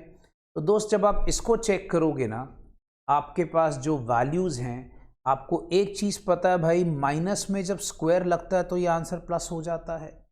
ठीक है, अब माइनस में स्क्वायर लगा तो आंसर हो गया प्लस। तो आप इसमें चेक करोगे दोस्तों, ये और ये हो गया कैंसल, तो मेरा आंसर जो आएगा वो आएगा 14, और 14 मेरा 0 से बड़ा होता है। लो भाई, मतलब ये हो गया कि नेगेटिव पुट करने के बाद भी, नेगेटिव पुट करने के बाद भी मेरा आंसर 0 से बड़ा आ रहा है। मेरी बात को समझिएगा, नेगेटिव पुट करने के बाद भी मेरा आंसर 0 से बड़ा आ रहा है। इसका मतलब यह हो गया कि आंसर इनमें से कोई नहीं होगा। इन आंसर क्या होगा बच्चा? नन। नन आंसर क्यों मैंने माना बेटा? मैंने -7 पुट करा तो मेरा आंसर पॉजिटिव आ रहा है, तो मतलब मेरा आंसर, एक तो मुझे चाहिए स्मॉलेस्ट। स्मॉलेस्ट बेटा -7 बड़ा होता है कि 7 बड़ा होता है? खुद सोचो, -7 आपके पास छोटा नंबर होता है और 7 आपका बड़ा नंबर होता है। तो फिर उसने स्मॉलेस्ट पूछा है, तो फिर मेरा आंसर हो सकता है -7, राइट? तो -7 इनमें ऑप्शंस में है नहीं, तो मेरा क्या होगा? None of the above. तो सारे बच्चे इस पे फोकस करिएगा और बहुत ध्यान से देखिएगा, बिकॉज मैंने पहले कहा था this question has a 2 star. तो दोस्तों उम्मीद करूंगा पहले 10 क्वेश्चन आपको डाइजेस्ट हो चुके होंगे, अब तक आपको बिल्कुल क्लियर होंगे, और हम लोग बेटा अब कंटिन्यू करेंगे क्वेश्चन नंबर 11 पे। चलिए दोस्त, अब क्वेश्चन नंबर 11 का फंडा क्या है? अल्फा बीटा रूट्स आपको गिवन है इक्वेशन के, आपको इक्वेशन लिखी x² + 7x + 12 = 0। बोलता है इक्वेशन जिसके रूट्स गिवन है अल्फा प्लस बीटा का whole square and alpha minus beta का होल स्क्वायर विल बी। देखिए अब आपके पास क्वेश्चन नंबर 11 है, इजी सा सम है, ज़्यादा टिपिकल नहीं है। हम इसको यहाँ पे ले आते हैं, क्वेश्चन नंबर 11। ठीक है, अब ध्यान से देखिएगा बच्चा, आपके पास दिया है x² + 7x + 12 is equals to 0। अब सारे बच्चों को पता है दोस्त, अगर हम इसकी डिस्कशन करें तो यहां पर sum of roots will be -7, right. Sum of roots क्या है बच्चा? -7, और प्रोडक्ट ऑफ रूट्स क्या है बच्चा? 12। अच्छा, अब आपको बोला क्या है, उसने क्वेश्चन में क्या बोला है? बोलता है आपको ना बताना है इक्वेशन जिसके रूट्स ये होंगे। रूट्स क्या है बेटा? अल्फा प्लस बीटा का होल स्क्वायर। अच्छा, आपको याद होगा एक फॉर्मूला हम करते थे, एक्स स्क्वायर इक्वेशन फॉर्म करने के लिए minus sum of roots x plus product of roots, right. तो अगर बच्चे याद करेंगे तो हमने ये फॉर्मूला पहले से करा हुआ है। तो अगर मैं इसको डिस्कस करता हूं, X square minus sum of roots, sum of roots क्या करना है बेटा? अल्फा प्लस बीटा का whole square plus alpha minus beta का whole square X plus product of roots अगर आप देखते हो अल्फा प्लस बीटा का whole square into alpha minus beta का होल स्क्वायर इक्वल्स टू 0। तो मैंने क्या करा? सम ऑफ रूट्स, बिकॉज अब आपको रूट्स गिवन है इस तरीके से। अच्छा, अब आप एक काम करें, सारे बच्चों को पता है कि अगर अल्फा प्लस बीटा -7 है तो इसका स्क्वायर क्या होगा? इसका स्क्वायर हो जाएगा 49 के बराबर, राइट। सारे बच्चे इसको चेक कर लीजिए प्लीज। अच्छा, अब अगर हम यहां पर बात करते हैं सिमिलर वे में, हम यहां पर बात करें बेटा, सिमिलर वे में अगर हम यहां पर बात करते हैं कि अगर हमारे पास अल्फा माइनस बीटा का होल स्क्वायर देखें तो एक फॉर्मूला होता है कि alpha plus beta square -4 alpha beta, ठीक है। अब याद करेंगे बेटा, मैंने आपको फॉर्मूला इसकी लिस्ट दी हुई है, a माइनस बी का whole square is equals to a plus b का होल स्क्वायर -4ab, राइट। तो वही चीज मैंने यूज करी है। तो यहां पर आप देखोगे बच्चा 49 -4 into 12, so I will get the value of alpha minus beta का whole square. Now placing the values out here, अब मैं क्या करूंगा, मैं इन वैल्यूज को यहां प्लेस कर देता हूं। We say x square minus sum of roots 49 plus 1 x, ये देखिए मैंने इनके अंदर वैल्यूज प्लेस कर दी, ठीक है। प्लस यहां पर आप देखोगे 49 into 1 is equal to 0, so x square minus 50x plus 49 is equal to 0। Here is the equation guys. So we have got the equation x square minus 50x plus 49 is equal to 0। तो आप इसमें notice करते हो बेटा, हमारे पास x square minus 50x plus 49 is equal to 0 and we got C option as the answer, right। चलिए, ये हो गया हमारा 11th क्वेश्चन दोस्तों। अब हम लोग आते हैं 12th क्वेश्चन। अच्छा, जब आप 12th क्वेश्चन करोगे ना, आपको याद होगा कि मैंने आपको एक बात बताई थी, आप कुछ भी कर लो, आप अगर ये मान के चलोगे बेटा हम 100 मार्क्स का पेपर मैथ्स का अटेम्प्ट करने वाले हैं, नहीं भी होगा तब भी चलेगा। मैं आपको बताता हूं क्यों। मैक्सिमम अटेम्प्ट करो, मुद्दा क्या है दोस्त? मैक्सिमम अटेम्प्ट करो, ज्यादा से ज्यादा पेपर अटेम्प्ट करो, चलेगा। बट आप ये अगर सोच के जा रहे हो कि मेरे से 100 क्वेश्चन नहीं हुए तो मैं डिस्करेज हो जाऊं या डीमोटिवेट हो जाऊं, क्योंकि मैंने पहले बोला उन्होंने कुछ ना कुछ आउट ऑफ सिलेबस डालना है, जैसा कि 12th क्वेश्चन है। अब 12th क्वेश्चन एक्चुअली में है कोऑर्डिनेट ज्योमेट्री के पार्ट का। अब वो कोऑर्डिनेट ज्योमेट्री इक्वेशंस का पार्ट है। अब वहां पर वो पार्ट जो है अब एक्चुअली में सिलेबस से एलिमिनेट कर चुके हैं, फिर भी उन्होंने थोड़ा सा क्वेश्चन उसके फॉर्म में डाला है। हम इसको दो तरीके से कर सकते हैं, बट मैं आपको सबसे ईजी वाला तरीका बताता हूं। याद रखना, यहां वर्ड लिखा है हैज नो सोल्यूशन, तो आपको बताना है इस इक्वेशन का जब कोई सोल्यूशन ना हो। अब मैं आपको लेके चलता हूं बचपन की याद में। अगर आप देखोगे बेटा, ये आपके पास इक्वेशन है kx plus 2y is equals to 5, 3x plus y is equals to 1 has no solution. देखिए, जब सोल्यूशन नहीं होता हम कहते हैं a1 by a2 is equals to b1 by b2 is not equals to c1 by c2, right. तो ये फंडा याद रखिएगा।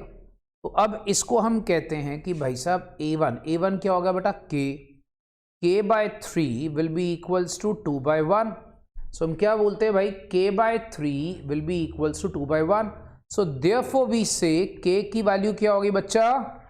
k की वैल्यू विल बी 6। ये लो, सीधा answer. Okay, so I hope everybody is clear with this. Okay, next. तो सारे बच्चे बेटा इसको याद रखना, हैज नो सोल्यूशन. जब भी नो सोल्यूशन इसका मतलब होता है a1/a2 is equal to b1/b2 is not equal to c1/c2. Okay, आगे बात करते हैं. On an average experience person does 5 unit of work. भाई ये क्वेश्चन इतनी बार रिपीट हो चुका है, याद रखना, इसका तो कोई मतलब अंदाजा ही नहीं है. अगर आप देखोगे तो फ्रेश वाले 5 यूनिट, तो हम एक काम करते हैं भाई साहब, फ्रेश वाले लिख लेते हैं 5 यूनिट. बार बार एक ही क्वेश्चन रिपीट करते हैं, ठीक है. फ्रेश आपको लिखा है, सॉरी एक्सपीरियंस वाले 5 यूनिट. आई एम सॉरी, माफ़ी चाहूँगा बच्चा, आपसे तहे दिल से माफ़ी चाहूँगा दोस्त. एक्सपीरियंस वाले 5 यूनिट है, फ्रेश वाले 3 हैं, ठीक है. तो हम यहाँ पे बात करते हैं बड़ा एक्सपीरियंस. एक्सपीरियंस वाले 5 यूनिट हैं, फ्रेश वाले 3 हैं.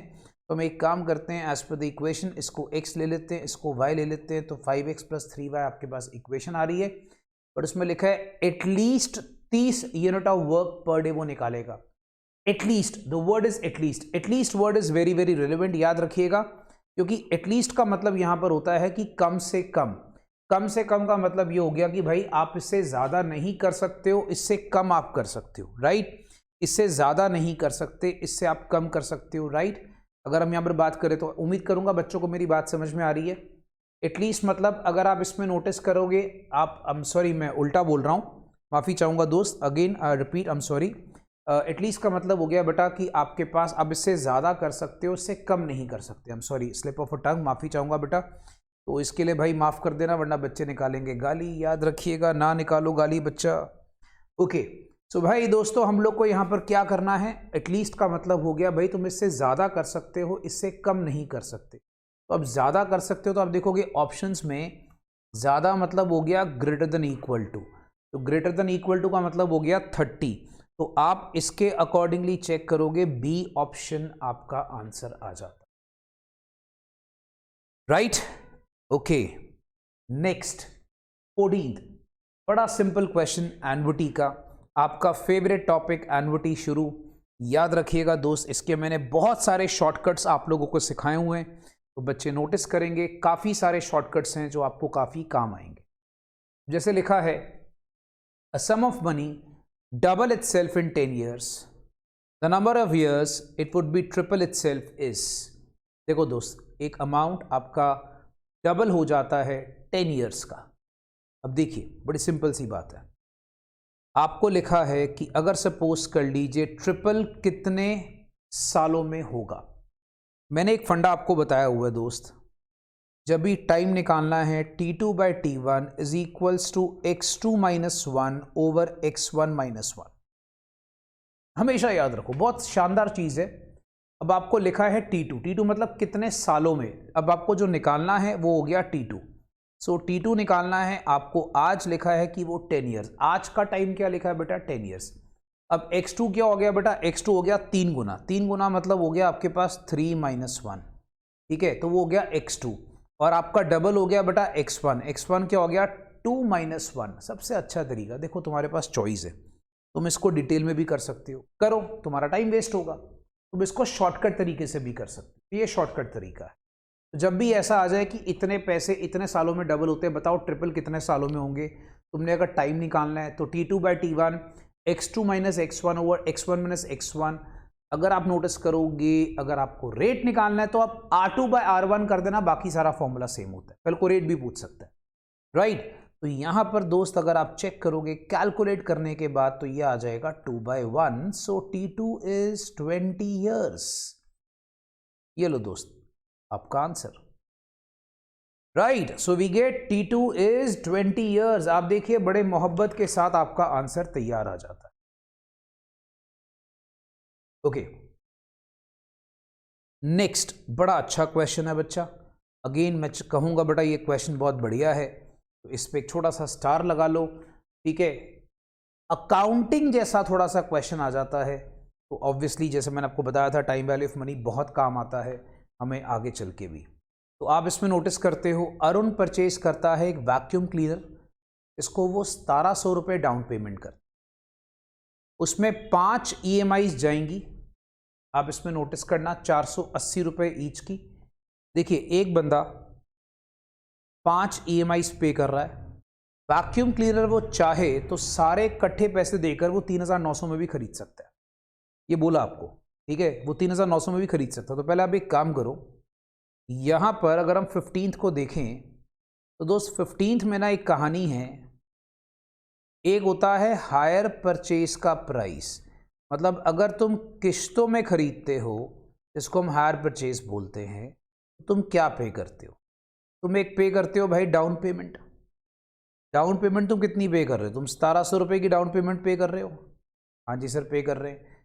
इंस्टॉलमेंट्स कितने की है अगर हम यहाँ पे डिस्कस करें तो इंस्टॉलमेंट्स तुम पे कर रहे हो बेटा 5 इंस्टॉलमेंट्स 480 रुपये की ईच, राइट।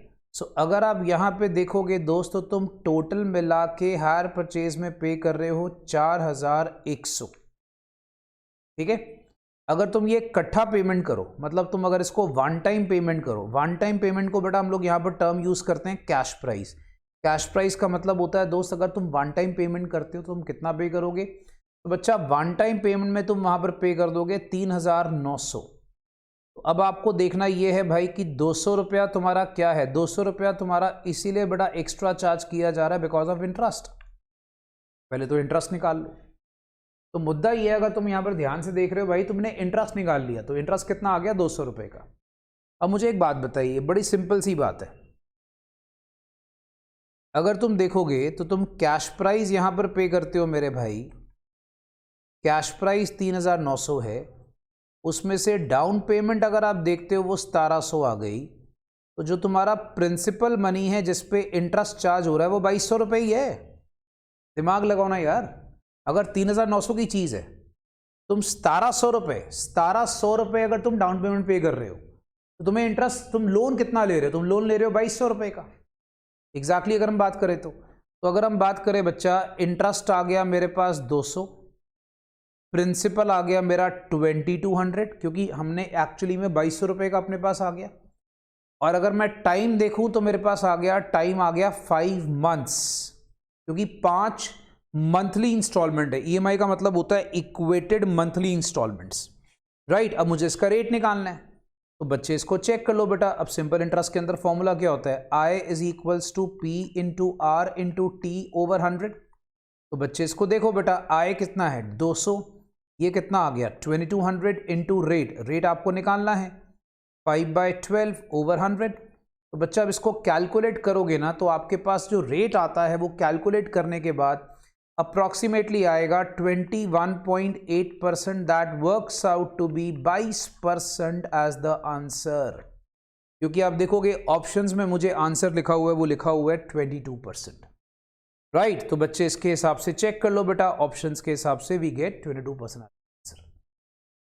सो मैं उम्मीद करूंगा 15 तक सारे क्वेश्चंस आप लोगों को बिल्कुल बिल्कुल बिल्कुल क्लियर होंगे सारे बच्चे बेटा। ऑब्वियसली आपको पता है, I am always available for my dear students. पर कोई डाउट होगा तो प्लीज़ ज़रूर मैसेज करिएगा, फिर हम आगे क्वेश्चंस और कंटिन्यू करने जा रहे हैं।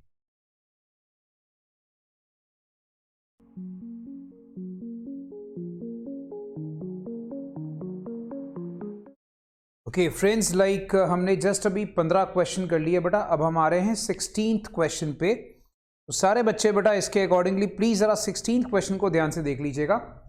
बड़ा इजी सा सम है बच्चा। प्रेजेंट वैल्यू ऑफ एन्युटी का फॉर्मूला आपको याद होगा बेटा, 2,000 रुपीज़ आपको लिखा हुआ है, रेट ऑफ इंटरेस्ट 8% पर annum में, what is the amount of each annuity. तो बच्चा 2,000 आपके पास आ गया, आपको ए निकालना है, फॉर्मूला था 1 minus 8/100, 1 plus 8/100 to the power, आप यहाँ पर याद करेंगे बेटा 5 ईयर है तो -5, राइट। तो अब आपको इसको डिवाइड करना था, मैं सिर्फ फॉर्मूला यूज कर रहा हूं बच्चा, डिवाइड करना है इसको आपने 8/100 से। सो गाइज अब इक्वेशन सॉल्व करेंगे और इक्वेशन सॉल्व करके आपने वहां पर ए निकालना है। तो it's a very very easy equation guys, अपने पास आंसर आएगा इसका 500.9। तो प्लीज कैलकुलेट कर लीजिएगा, will get the answer as 500.9। Okay, next अगर आप देखते हो बेटा, अब्दुल ने लोन लिया, लोन का क्वेश्चन आपको याद होगा बेटा प्रेजेंट वैल्यू के बेस पर होता था। तो उसने वहां पर लोन को रीपे करना है 3 equal yearly instalments of 10,000 each. तो अब आपको यहां पर amount of loan, that means उसकी प्रेजेंट वैल्यू निकालनी है। जैसे पिछले क्वेश्चन में आपको अमाउंट ऑफ एन्युटी निकालना था तो आपको ए निकालना था, यहां पर आपको लोन का अमाउंट निकालना है। तो दोस्त आपको यहां पर कैलकुलेट करनी है उसकी प्रेजेंट वैल्यू। तो सारे बच्चे प्लीज फोकस कर लीजिएगा, you have to calculate the present value. So it's 1 - 1 + 1 अपना 7/100। तो आप इसके बेसिस पे चेक करोगे बेटा -3। अब ये हम लोग सारा डिवाइड कर लेंगे नीचे 7/100 से। तो बच्चे बेटा यहाँ पर इसको कैलकुलेट कर लीजिए और आपके पास आंसर आएगा 26243, राइट। तो ये सिंपल क्वेश्चंस हैं, डायरेक्ट फॉर्मूला एप्लीकेबल। ओके, चलिए एक धासु क्वेश्चन पर आते हैं। धासु क्वेश्चन क्या है? 18 बच्चा मैं आपको यहाँ पर चेक करूंगा, इसके अंदर हम लगाएंगे 5 star. This is a 5 star question, it's a very good sum. और आप देखोगे ऐसा क्वेश्चन हमारे मटेरियल्स वगैरह में जल्दी से मिलता नहीं है। वेरी गुड क्वेश्चन बच्चा, तो आप इसमें नोटिस करोगे, इसको अच्छा सा समझना है। मैं आपको थोड़ा बता देता हूँ, this question belongs to deferred annuity. Deferred annuity क्या होता है बच्चा? जब हम थोड़ा सा डिले करके पेमेंट करते हैं। अगर आप मेरे नोट्स याद करोगे तो मैंने अपने नोट्स में आपको एक टॉपिक लिखवाया हुआ है डेफर्ड एन्युटी, और उसके ऊपर एक छोटा सा क्वेश्चन कराया था। इस क्वेश्चन को हम 2 तरीके से कर सकते हैं, डेफर्ड एन्युटी के डायरेक्ट फॉर्मूले से भी कर सकते हैं, थोड़ा मैं आपको एक तरीका शॉर्टकट तरीका कराने जा रहा हूँ, हम उससे भी कर सकते हैं। तो प्लीज फोकस कर लीजिएगा। ये क्वेश्चन क्या है? ए ने लोन लिया बी से, लोन को हम रीपे करेंगे annual instalment 2000 each. First instalment को आपने पे करना है आज से 3 साल के बाद, याद रखिएगा, आज से 3 साल के बाद। और टोटल आपके पास बोलता है आपने जो आखिरी पे करनी है आज से 8 साल के बाद पे करनी है। तो जो आपने आखिरी पे करनी वो कब करनी बच्चा? आपने आज से 8 साल के बाद। अब पहले इस क्वेश्चन को समझिए, ये क्वेश्चन बच्चा है क्या हमारे पास?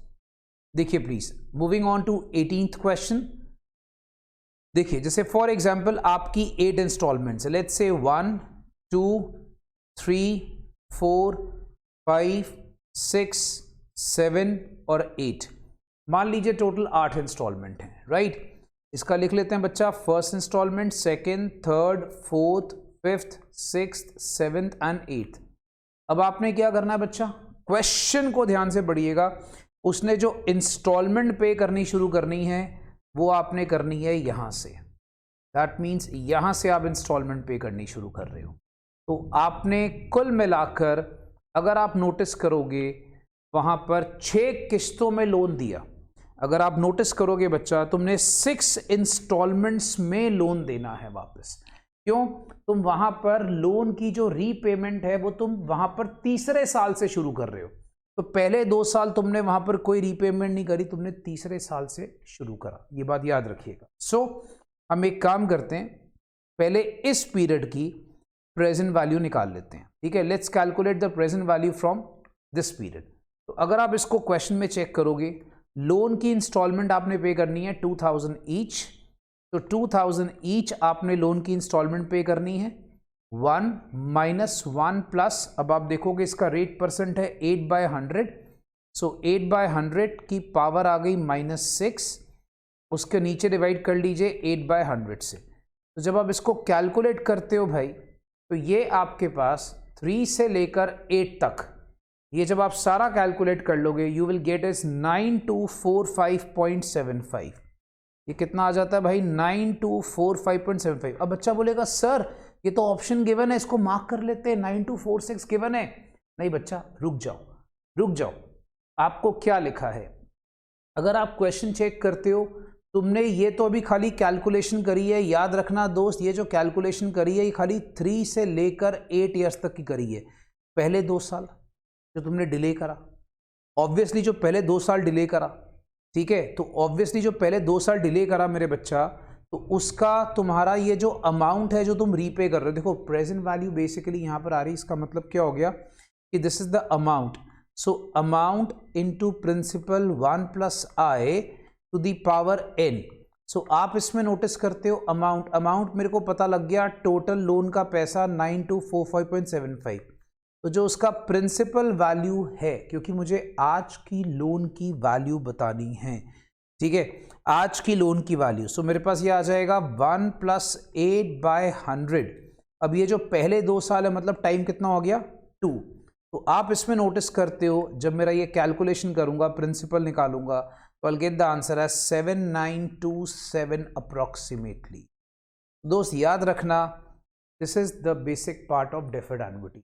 सो डेफर्ड एन्युटी का जो फॉर्मूला होता है वो खाली इन दोनों को मिलाकर दिया होता है, तो याद रखिएगा हम इन दोनों को मिला भी सकते हैं या अलग अलग करके कैलकुलेट कर सकते हैं। तो याद रखना जब भी डेफर्ड एन्युटी कैलकुलेट करना है, स्टेप 1 क्या रहेगा आपके पास, इसको अच्छे से नोट डाउन कर लीजिएगा। पहले आप उस पीरियड की प्रेजेंट वैल्यू निकाल लो जो आपने इंस्टॉलमेंट्स पे करी है। तो अगर आप देखोगे आपने 6 इंस्टॉलमेंट में पे करा है स्टार्टिंग फ्रॉम थर्ड ईयर, तो third, fourth, fifth, six, seventh, eight, इसकी प्रेजेंट वैल्यू निकाल ली। इसकी प्रेजेंट वैल्यू को आपने स्टेप 2 में क्या करना है दोस्त, अमाउंट बना लेना है, और अमाउंट बनाकर आपने उसका प्रिंसिपल कैलकुलेट कर लेना है। ये बात याद रखिएगा, ठीक है। तो दोस्तों मैं उम्मीद करूंगा कि आपको ये डेफर्ड एन्युटी का फॉर्मूला समझ में आ गया होगा। This is a very very unique question and very nice question guys, जो मैं आपको बता रहा था। स्टेप 1 आपके पास आ गया, प्रेजेंट वैल्यू पहले निकाल लिया। स्टेप 2 बाद में आपने उसी प्रेजेंट वैल्यू को अमाउंट के फॉर्म में लेकर उसका प्रिंसिपल निकाल लेना है। तो that will give you the value of loan today, right. तो आई एक्सपेक्ट बच्चों को ये 18th 5 स्टार क्वेश्चन समझ में आ गया होगा।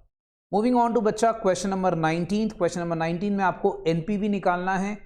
आईसीआई की बुक का प्रॉब्लम है, बड़ा इजी सा क्वेश्चन है, टेंशन मत लीजिएगा। इसे लिखा है कॉस्ट ऑफ कैपिटल 12% पर annum है। एनपीवी आपको बोलता है अगर आपको निकालना है, नेट प्रेजेंट वैल्यू अगर आपके पास ईयर्स, और प्रॉफिट्स आपको मेंशन है। देखिए पहले साल में तो आपका पैसा जाता है, तो मैं आपको रेकमेंड करूंगा इसको आप लो आउटफ्लो। क्या लेंगे भाई, इसको लेंगे आउटफ्लो। बाकी 3 सालों में आपको पैसा आता है तो आप इसको क्या लेंगे, इनफ्लो। तो सारे बच्चे याद रखिएगा, पहले साल में आपका पैसा जाता है और बाकी सालों में आपका पैसा आता है, राइट। तो जो आपका पैसा जा रहा है that is basically called as, हमारे पास अगर आप इसको चेक करोगे दोस्त तो वो आपके पास क्या आ रहा है, दैट इज बेसिकली पहले साल का outflow, because first year you have to invest into the business, और बाकी फिर उसके बाद उसके रिजल्ट्स आने शुरू होते हैं। तो this is called as inflow. अब आप सारे बच्चे इसको चेक करो, एनपीवी क्या होता था, थोड़ा बच्चों को रिमाइंडर देता हूं। NPV was present value of inflows minus present value of outflows. तो बेटा इसको याद रखना, प्रेजेंट वैल्यू ऑफ इनफ्लोस में से प्रेजेंट वैल्यू ऑफ आउटफ्लोस हम माइनस करते थे, राइट। तो पहले आप एक काम करें, आप इसमें चेक करो बेटा, पहला साल आपको दिया है ईयर 1, 2 और 3। तो जो आपको इनफ्लो लिखा है प्लीज फोकस करिएगा, आपको जो इनफ्लो दिया हुआ that is 60, no this is 60,000।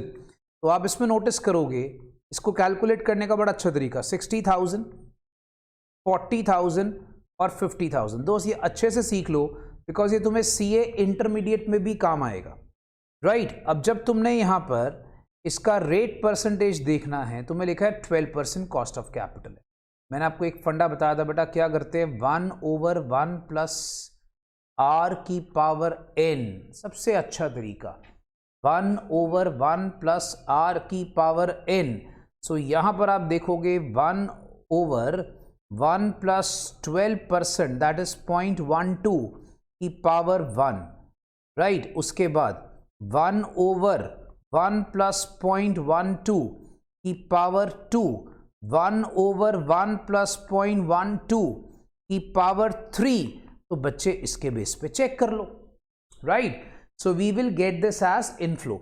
अगर तुम इसको इनफ्लोज में चेक करते हो बेटा, कैलकुलेटर पे अपने अपने कैलकुलेशंस करो, थोड़ा सा 3-4 डेसिमल प्लेस तक ले लेना। 1/1.12 तुम इसको करोगे, ये अप्रॉक्सीमेटली आता है 0.892857। थोड़ी सी बड़ी वैल्यूज ले रहा हूं मैं, 4-5 प्लेस ऑफ डेसिमल्स तक।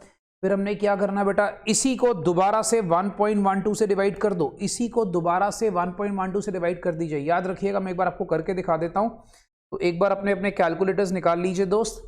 यहां पर अगर आप देखोगे मैं वैल्यूज कैसे निकाल रहा हूं, 1 डिवाइडेड बाय 1.12, जब मैंने इसको करा, 1 डिवाइडेड बाय 1.12, आप देखोगे ये वैल्यू आ रही है। फिर मैंने क्या करना है, मैंने इसी वैल्यू को 1.12 से डिवाइड कर दूंगा तो मेरा अगला आंसर आ जाएगा। अगला आंसर है 0.79719, 0.79719। इसका अगर आंसर आपको क्लोजेस्ट चाहिए तो आपको थोड़ा 4-5 प्लेसेस ऑफ डेसिमल्स तक चाहिए होता है। फिर आप क्या करोगे दोस्त, इसी को आप डिवाइड कर लोगे 1.12 के साथ, you'll get the answer as 0.71178, so it's 0.71178। ये आप सारे बच्चे चेक कर लो, राइट? कुछ नहीं करना बच्चा दोस्त। इसके बाद आपको 60,000 को इससे मल्टीप्लाई करना है, 40 को इससे मल्टीप्लाई करना है, तो 60,000 इंटू 0.892857, तो 60,000 इंटू 0.892857, तो आप इसको चेक करोगे बेटा, you'll get the answer as 53571.42, right? अब आप 40,000 को इससे मल्टीप्लाई कर लोगे और 50,000 को इससे मल्टीप्लाई कर लोगे, सो आप देखोगे बच्चा 40,000 यहाँ पर हम कर लेते हैं मल्टीप्लाई बाय 0.79719, तो आप इसके बेसिस पे देखोगे you'll get the answer as 31887.6। फिर आप देखते हो 50,000 को 0.71178 से मल्टीप्लाई कर लिया, you'll get the answer as 35589। अब भाई इसको टोटल कर लें, राइट? ये मेरे पास आ जाती है प्रेजेंट वैल्यू ऑफ इनफ्लोस। तो बच्चा ये आपके पास जब आप टोटल करते हो तो मेरे पास ये आंसर आता है 31887.6 and we get is 53571.4। सो आपके पास आंसर अप्रॉक्सीमेटली 121048। तो बच्चे इसको नोट कर लें, 121048। बेटा आपके पास जो आउटफ्लो है ना, उसको मल्टीप्लाई करने की किसी से भी ज़रूरत नहीं होती, बिकॉज आउटफ्लो हमेशा 0 ईयर का होता है। आउटफ्लो किसका होता है बेटा? 0 ईयर का। तो वो कितना गिवन है? 100,000। 100,000 याद रखिएगा, 100,000 का मतलब हो गया 1 लाख रुपीस। तो अब आपकी जो एनपीवी आ रही है दोस्त, मैंने फॉर्मूला क्या बताया, present value of inflows minus जो 0 ईयर में आपको आउटफ्लो दिया होता है उससे माइनस कर लो आपकी एनपीवी अप्रॉक्सीमेटली 21,048 रुपये, दैट इज 21,048। सो आप देखोगे डी ऑप्शन आपका आंसर आ जाता है। याद रखना दोस्त, तुम आंसर इसके 2-3 प्लेस ऑफ डेसिमल्स में भी निकाल सकते हो, पर तुम्हारे आंसर एग्जैक्ट नहीं आएंगे, जैसे तुम्हें दिक्कत आएगी, राइट? ये पॉसिबिलिटी आ सकती है। ओके, नेक्स्ट आपके पास 20th क्वेश्चन है बेटा। 20th का अगर आप याद करोगे बेटा, मैंने आपको इसमें CAGR that is compound annual growth rate का फॉर्मूला बताया हुआ है, जो कि बहुत बहुत सिंपल फॉर्मूला है। इसमें आपको क्या निकालना है बच्चा? आपको वहाँ पर लिखा हुआ है कि ऑपरेटिंग प्रॉफिट आपके पास 5 सालों का गिवन है और आपको यहाँ पर कंपाउंड एनुअल ग्रोथ रेट निकालना है। तो मैंने आपको इसमें तरीका बताया बेटा, जो तुमने लाइक वहाँ पर देखा, वैल्यू सपोज कर लो 100 और 157.35, आखिरी वैल्यू और 100 कब से शुरू है। तो अगर आप इसमें नोटिस करते हो बच्चा, बहुत सिंपल सा फॉर्मूला, 157.35 डिवाइडेड बाय 100, जो आपके पास है सेकेंड से लेकर 6 तक, अगर आप देखोगे 4 साल हैं, ठीक है? 6 ईयर्स का क्या हो गया बेटा? 4 साल, याद रखना। सो आपको लिखा है वहाँ पर operating profit of manufacture for the 5 years is given as. तो आप इसमें नोटिस करोगे दोस्त, बड़े आराम से इसको देखिएगा, तो that works out to be 4 साल का गैप, जो गैप आता है उसको करा 1/4 माइनस 1, सीधा CAGR का फॉर्मूला, CAGR का फॉर्मूला दोस्त इस्तेमाल कर लो, you get the answer, right? तो बच्चे बोलेंगे सर इसको कैलकुलेटर पे कैसे करें? बहुत सिंपल है दोस्त, ये देखिए 157.35 डिवाइडेड बाय 100। अगर आप देखोगे बच्चा, मेरे लेक्चर्स में लास्ट लेक्चर था टाइम वैल्यू ऑफ मनी का, उसमें मैंने सारी चीज़ें कराई हुई हैं। I think it was 11th lecture, right? तो अगर आप देखोगे TVM का हमारे ऐप में भी वो लेक्चर्स हैं, आप चाहो तो इसको देख सकते हो। TVM का लास्ट लेक्चर रिवाइज करना हो तो आखिरी लेक्चर को रिवाइज करो, राइट? तो आप इसको जब डिवाइड करते हो, you'll get the value। अब आपको 1/4 करना है, तो 2 बार अंडर रूट दबाना है, 2 बार अंडर रूट दबाया, you get is 1.11999। इसमें से आपने 1 माइनस करा तो आपके पास आंसर आता है अप्रॉक्सीमेटली 11.1199 समथिंग। तो ये आप देखोगे अंदाज़ा कोई 12% के आसपास आंसर आ जाएगा, कैलकुलेट करके देख लीजिए। तो बच्चे जब इसको कैलकुलेट करोगे बेटा, आप देखोगे आंसर 12%। याद रखना 1/4 पावर होगी तो 2 बार अंडर रूट, 1/6 होगी तो 3 बार अंडर रूट, ये बात याद रखिएगा। और इसमें पावर्स आपकी इवन फॉर्म में ही आती है, तो बिल्कुल चिंता मत करिएगा। तो आपका आंसर इज 12%, राइट। ओके, 21 कहता है अगर एक सम ट्रिपल इटसेल्फ करता है अपने आप को 15 सालों में, rate of interest per annum will be. मैं थोड़ा बच्चों को याद कराता हूं दोस्त, मैंने आपको एक फॉर्मूला बताया हुआ है शॉर्टकट m-1/t × 100, याद करिएगा दोस्त। तो उसी को लगाइए, आपके पास बड़ा अच्छा जादू है। वो क्या है? ट्रिपल। ट्रिपल मतलब हो गया 3-1/t मतलब क्या हो गया बच्चा? 15 × 100। तो आप जब इसको कैलकुलेट करते हो यू विल गेट इज 13.3%। सो आपके पास इसका बी ऑप्शन आंसर आ जाता है, राइट। ओके दोस्त, अब इसके बाद थोड़े से क्वेश्चंस हैं जो कि काफ़ी सिंपल हैं, तो आप इसको देखते जाएंगे मेरे साथ साथ। 20 क्वेश्चंस आप practically very very very very simple, तो टेंशन मत लीजिएगा। जैसे आपके पास लिखा है पहले साल की पॉपुलेशन 25,000 है। अब आपको बताना है कि भाई अगर 4% का रेट से इंक्रीज करा, 3% से करा, 5% से करा, तो क्या करना है? 1 + 3/100, दूसरा 1 + 4/100, तीसरा 1 + 5/100। तो अब आपने कैलकुलेटर पे सर इसको मल्टीप्लाई करना है। क्या करेंगे भाई? 25,000 multiply by 1.03 multiply by 1.04 multiply by 1.05। तो आप देखोगे दोस्त इसका आंसर आ जाएगा 28,119। Option A is the answer, right. अब आपको यहां पर सिर्फ फ्यूचर वैल्यू निकालना है, तो फ्यूचर वैल्यू का फॉर्मूला यूज कर लीजिए। टेबल वैल्यू आपको ऑलरेडी गिवन है, तो फॉर्मूला है 1500 और आपको यहां पर एन्युटी 1500 की लिखी हुई है। 1 प्लस रेट का जो आपको वैल्यू है वो ऑलरेडी गिवन है दोस्तों, वो ऑलरेडी गिवन है। 1 प्लस रेट आपको कैलकुलेट करने की जरूरत नहीं है, तो वो ऑलरेडी गिवन है, आपको याद होगा।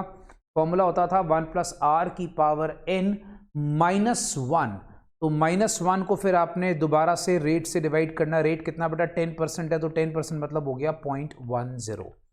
दोबारा से आपने डिवाइड करना तो 0.10। आप जब इसको कैलकुलेट करोगे you will get the answer as 9157.65। B option is the answer.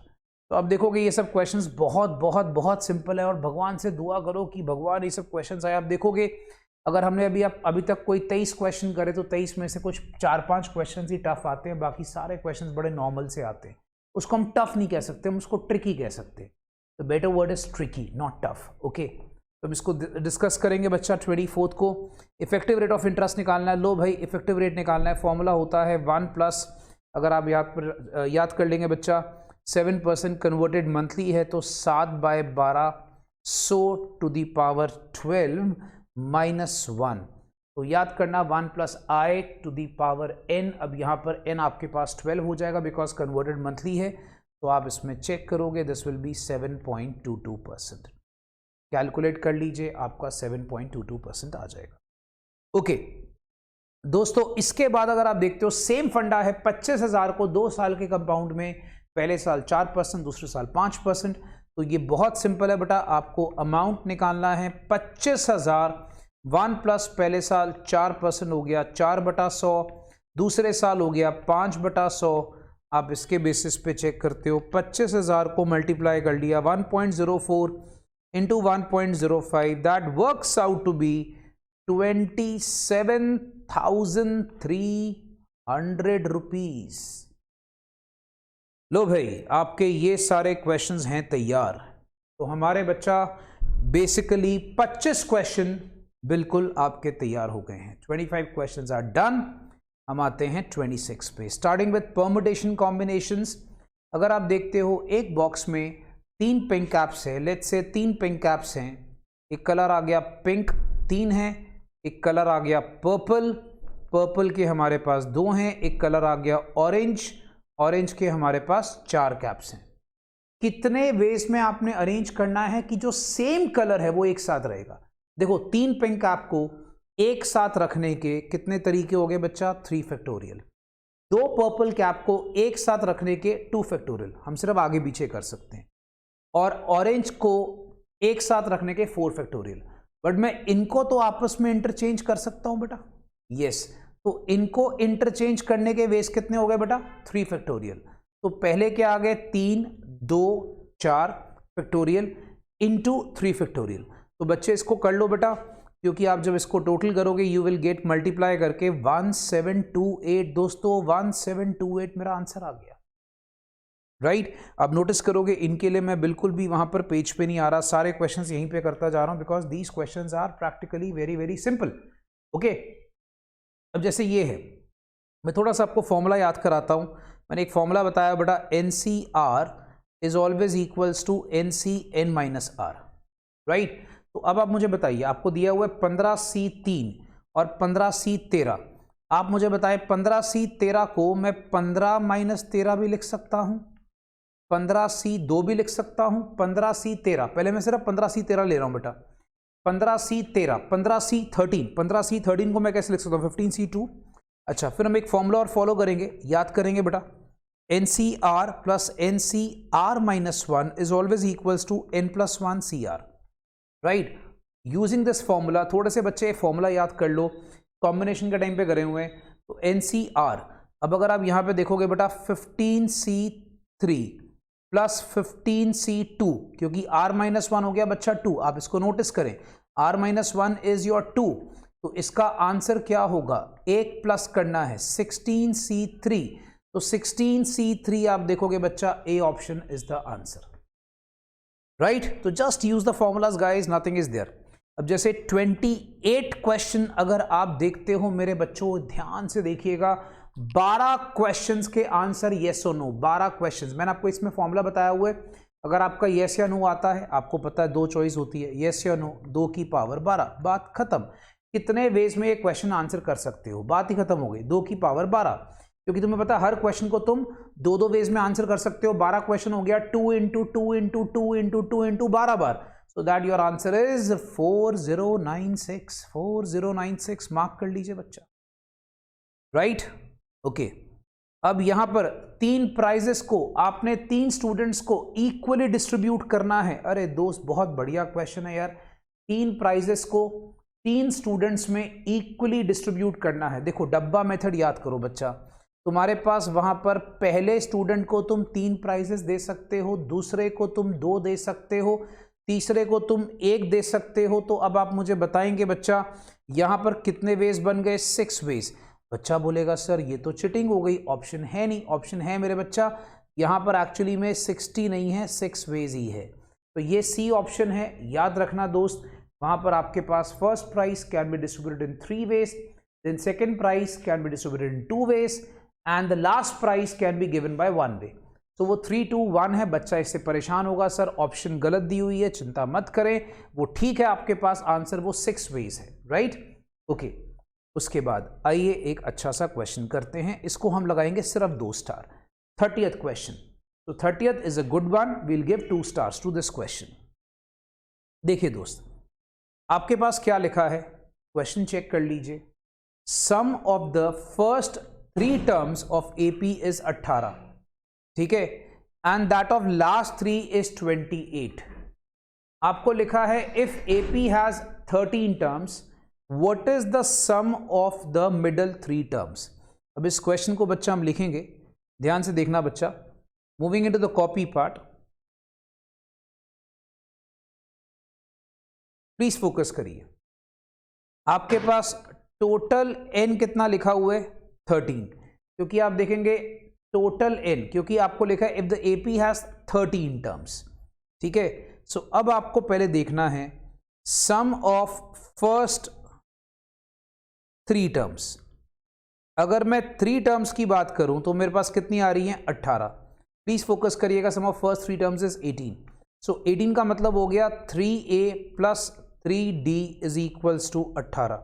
तो यहां पर मैं चेक करता हूं बच्चा, A प्लस D, अगर मैंने 3 कॉमन ले लिया तो यहां पर आ गई 18, so that means A plus D is equal to 6। तो let's take this as my first equation. Okay, तो इसको यहां पर मार्क करके जरा हम साइड पे लिख लेते हैं। फर्स्ट जो टर्म होती है वो होती है A, सेकेंड होती है A प्लस D, नेक्स्ट होती है A प्लस 2D। उसके बाद आपको लिखा है, आपको लिखा है बच्चा एंड द लास्ट 3, अच्छा लास्ट 3 अगर आप नोटिस करते हो तो अगर आप लास्ट 3 देखोगे बेटा 13 में लास्ट 3 कौन सी होती है, जरा दिमाग लगाइएगा।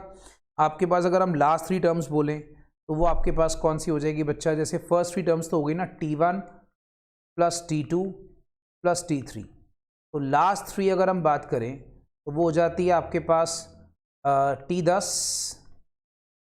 T11 T11 T12 और T13, क्योंकि टोटल एपी के 13 टर्म्स हैं।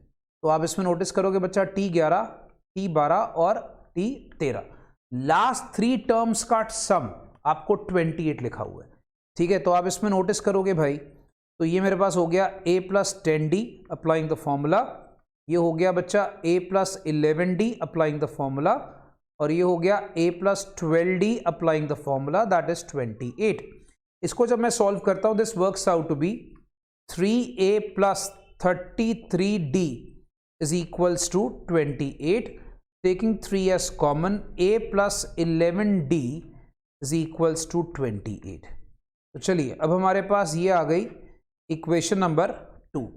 अब उसने पूछा क्या है, उसने पूछा, अगर आप क्वेश्चन में देखोगे, is asking about the sum of middle 3 terms. अच्छा अगर आप देखोगे बेटा 13 टर्म्स है, 1 2 3 4 5 6 7 8 9 10 11 12 13, अगर मान लो 13 टर्म्स है, ठीक है। लेट्स से 1 2 3 4 5 6 7 8 9 10 11 12 और 13, अगर तुम बोलोगे मिडल 3, सो मिडल 3 कौन कौन सी होती है, अगर देखोगे बच्चा T6 T7 और T8, ये एग्जैक्टली मिडल की टर्म्स हैं। क्यों? क्योंकि अगर तुम इसको चेक करोगे बेटा, स्टार्टिंग से हमने 5 टर्म छोड़ दी, लास्ट की हमने 5 टर्म छोड़ दी, मिडल में आपके पास 3 टर्म आ गई। आप नोटिस कर लो, स्टार्टिंग से 5 टर्म छोड़ी, ठीक है, लास्ट में आपने 5 टर्म छोड़ी है, तो आपको बेसिकली वो 6 7 8 का टोटल पूछ रहा है। तो उसने पूछा गया आपसे T6 T7 और T8 का टोटल, ये आपसे पूछा है। तो अगर आप इसको नोटिस करोगे, T6 हो गया a plus 5d, please focus करें, a प्लस 6d और a प्लस 7d। तो भाई साहब इसको जब आप देखते हो टोटल करोगे, 3a प्लस 18d का टोटल आपसे पूछा गया है, राइट। अब देखिए, अब हमने क्या करना है, बड़ा आसान सा काम है यार, आपके पास दोनों इक्वेशन तो है ही है, राइट। तो आप एक काम कर लें, यहाँ पर आप इस इक्वेशन से a ले लें, a की वैल्यू क्या है 6 माइनस डी, राइट। अब इसको ऊपर वाली इक्वेशन में पुट कर लीजिए, तो आप देखोगे सेकेंड इक्वेशन मेरे पास आई थी 3a that is 6 minus D plus 11d is equals to 28। तो बच्चा इससे मेरे पास बड़े आराम से d आ जाएगा। आप कैलकुलेट करें, d अगर आप यहाँ पे देखते हो, कैलकुलेट करने के बाद it will come out to be 1/3। सारे बच्चे चेक कर लो बेटा, d आपके पास कितना आ जाएगा 1/3, कैलकुलेट कर लेना। अच्छा now if you put the value as 1/3, तो मेरे पास a आ जाएगा, a की वैल्यू आ जाएगी 17/3 सॉरी। सो मैंने कुछ नहीं करा, मैंने सिर्फ इक्वेशंस की वैल्यू प्लेस करके मैंने a और d कैलकुलेट कर लिया। अब a और d कैलकुलेट करके मेरे को इसका टोटल ये आया था, मुझे इसके अंदर वैल्यू पुट करनी है, 3a that is 17/3 plus 18 into 1/3। सो दोस्त इसकी वैल्यू जब आप प्लेस करते हो, you get is 17 plus 6 that is 23। सो ये जो क्वेश्चन था, इसको सॉल्व करने का जो वे है वो आपको देखना पड़ेगा ध्यान से। बाकी इस क्वेश्चन में कुछ खास बात नहीं थी, this question was pretty easy, but आपको थोड़ा ध्यान से इसको फोकस करके देखना पड़ेगा, राइट। तो ये हो गया हमारा अगला क्वेश्चन, दैट इज 13। इसका आंसर देखोगे 23। अच्छा 31st is very very easy, आपको लिखा है ratio of sum of first n natural numbers. बेटा first n natural numbers is n plus 1/2, और आपको बोला है सम ऑफ क्यूब्स। अच्छा सम ऑफ क्यूब्स क्या होता है, n प्लस 1/2 का whole square, right, whole square. तो अब आप यहां पर ध्यान से देखोगे तो ये तो एग्जैक्टली सेम टर्म्स हैं, पूरी कट हो जाएगी तो नीचे एक टर्म रह जाएगी आपके पास, 2 ऊपर जाएगा तो ये हो जाएगा 2/n प्लस 1। तो आप दोस्त इसको चेक करोगे तो मेरे पास सी ऑप्शन तैयार है। देखते जाओ दोस्त, बहुत इजी इजी क्वेश्चंस हैं, बड़े ध्यान से देखिएगा और बड़े आसान से ये क्वेश्चंस आपके सारे हो जाएंगे, राइट। उसके बाद next again it's a good sum 30 second. देखो 30 सेकेंड को करने के अच्छे अच्छे तरीके हैं, इस पे 3 स्टार्स लगाएंगे। यहां पर क्या है, 30 सेकेंड करने के बहुत अलग अलग तरीके होंगे दोस्त, बट मैं आपको सबसे शॉर्टकट तरीके से कराऊंगा। अगर आप मेरे तरीके को फॉलो करोगे, मेरे मेथड को फॉलो करोगे दोस्तों, तुम्हारा सम बहुत जल्दी हो जाएगा, वरना 30 सेकेंड तुम्हारा बहुत टाइम वेस्ट कर सकता है।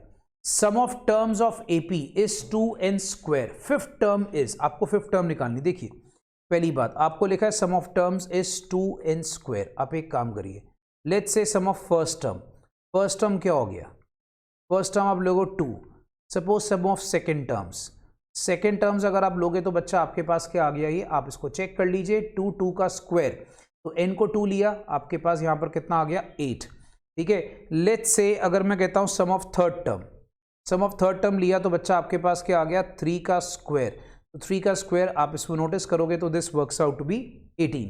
Let's say sum of fourth term, sum of fourth term अगर आप यहां पे देखोगे तो 4 का स्क्वायर 16 टू 32।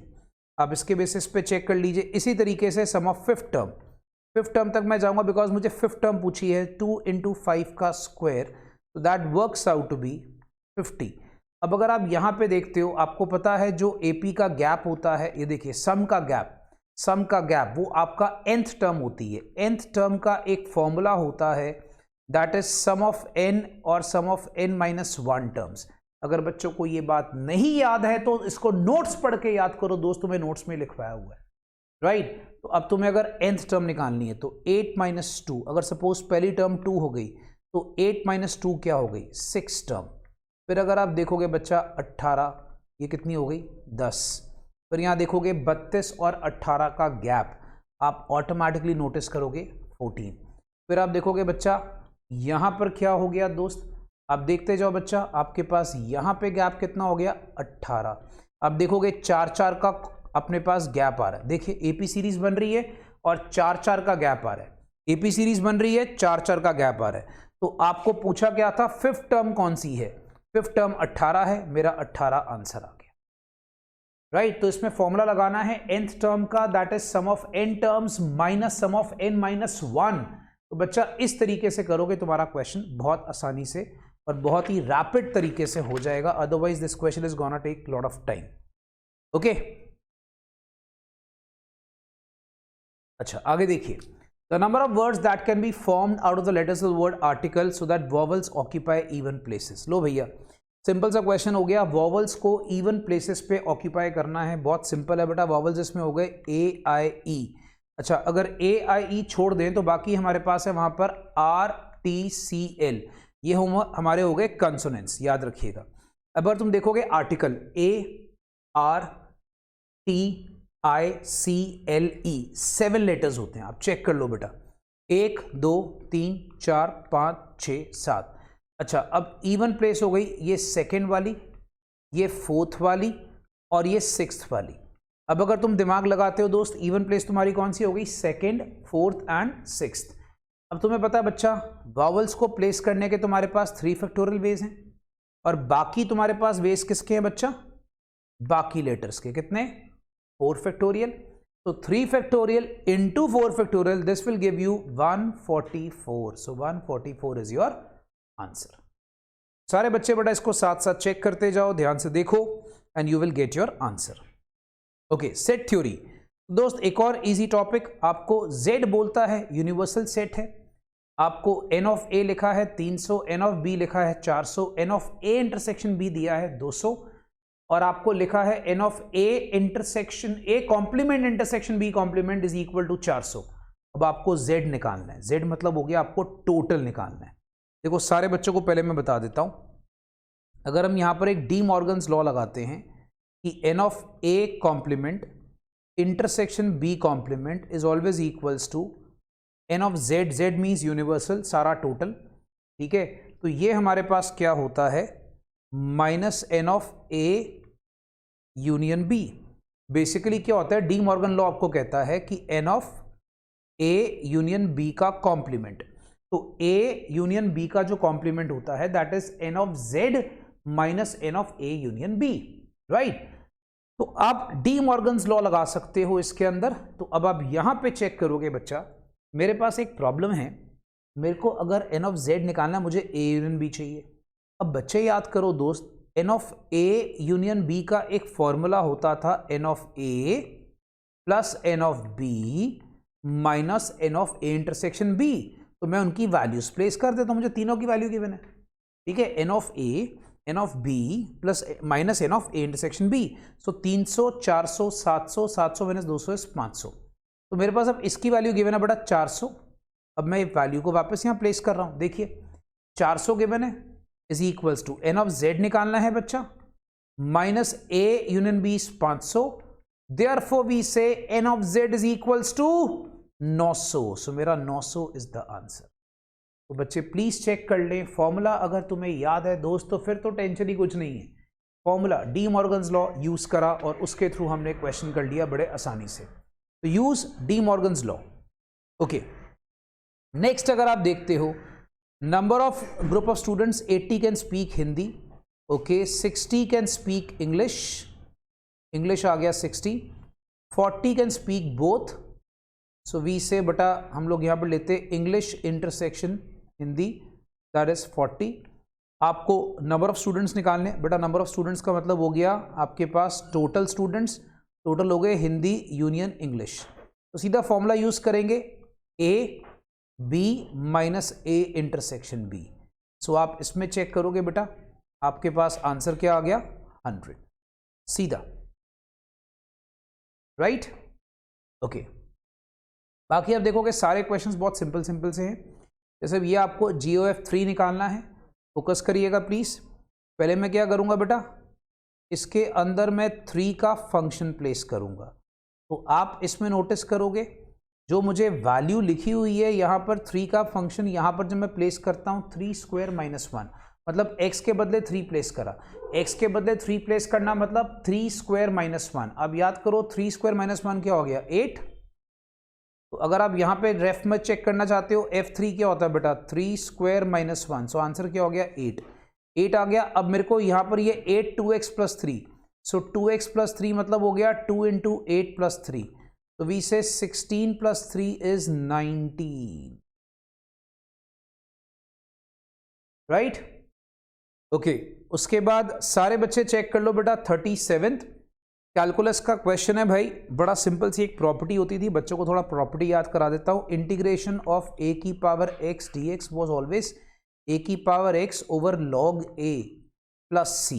तो यही प्रॉपर्टी यहां लगनी है। अब आप देखो आपको क्या लिखा है, इंटीग्रेशन ऑफ 2 की पावर 3x है, 3 लिख लेते हैं, x 2 मिनट बाहर ले लेंगे, 3 स्क्वायर और 5। अब बताइए तीनों को x में कॉमन लिख सकता हूं, बिल्कुल लिख सकता हूं, ठीक है। तो अब यहां पर मैं इसको लिख लूंगा बच्चा, जब मैं इसकी इंटीग्रेशन करूंगा तो आप इसमें नोटिस करोगे कि 2 क्यूब बेसिकली क्या होता है 8, 3 स्क्वायर इट्स 9 इंटू 5। तो आप इसके बेसिस पे चेक करोगे, ये जो टर्म मेरे पास बन जाती है, आप जब इसको कैलकुलेट करते हो दोस्त 958 वर्क्स आउट टू बी 360। तो बेसिकली अब मुझे इसका इंटीग्रेशन करना है।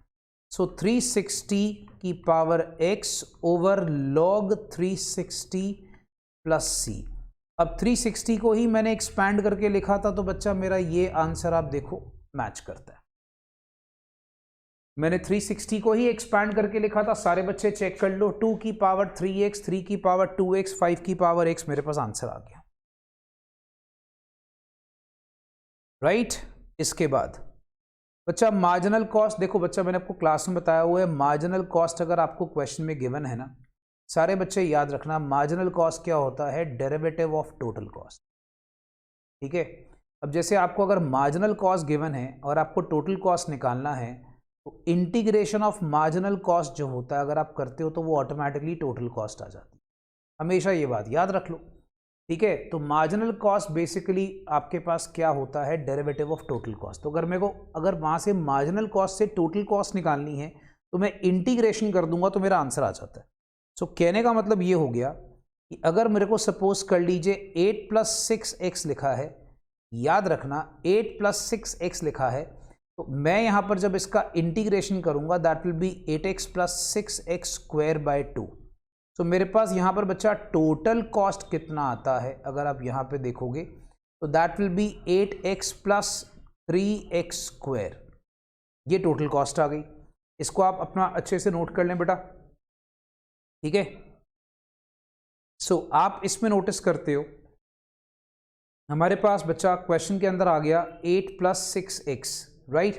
तो ये मेरे पास ऑटोमेटिकली आ जाता है। अच्छा, अब अगर आप यहाँ पे आगे देखोगे मेरे पास क्वेश्चन में 8x आ गया, बिकॉज देखिए सिंपल सा फंडा है, marginal cost is what, derivative of total cost, और वी कैन से कि integration of marginal cost is equal to total cost. जब मैंने इसका इंटीग्रेशन करा तो हम सॉरी ये आपके पास कटिंग कुटिंग करके आ गया 3x स्क्वायर, राइट, और 8 का बन जाता है 8x, ठीक है।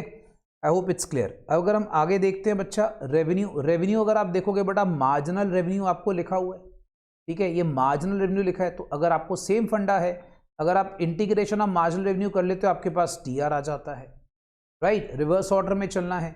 सो आप जब इंटीग्रेशन ऑफ 30 करोगे तो दैट विल बी 30x, तो 30x आपके पास क्या आ गया, मार्जिनल रेवेन्यू, राइट। अब आपको पूछा क्या है दोस्त, आपको पूछा है फिक्स कॉस्ट जीरो है, टेंशन नहीं है, टोटल प्रॉफिट निकालना है। अगर आपको प्रॉफिट निकालना है, आपको पता बेटा टीआर में से अगर मैं टीसी निकाल दूं प्रॉफिट आ जाता है। टीआर मेरे पास 30x है, minus TC is 8x plus 3x square. तो यहाँ पर अगर मैं देखूंगा बेटा 30 minus 8 22x minus 3x square. सो आप देखोगे बच्चा इसके accordingly my answer is B. Simple question, very very simple question, तो आप इसके बेसिस पे चेक कर सकते हो, राइट, ओके। तो दोस्तों उसके बाद अगर आप आगे देखोगे we have been given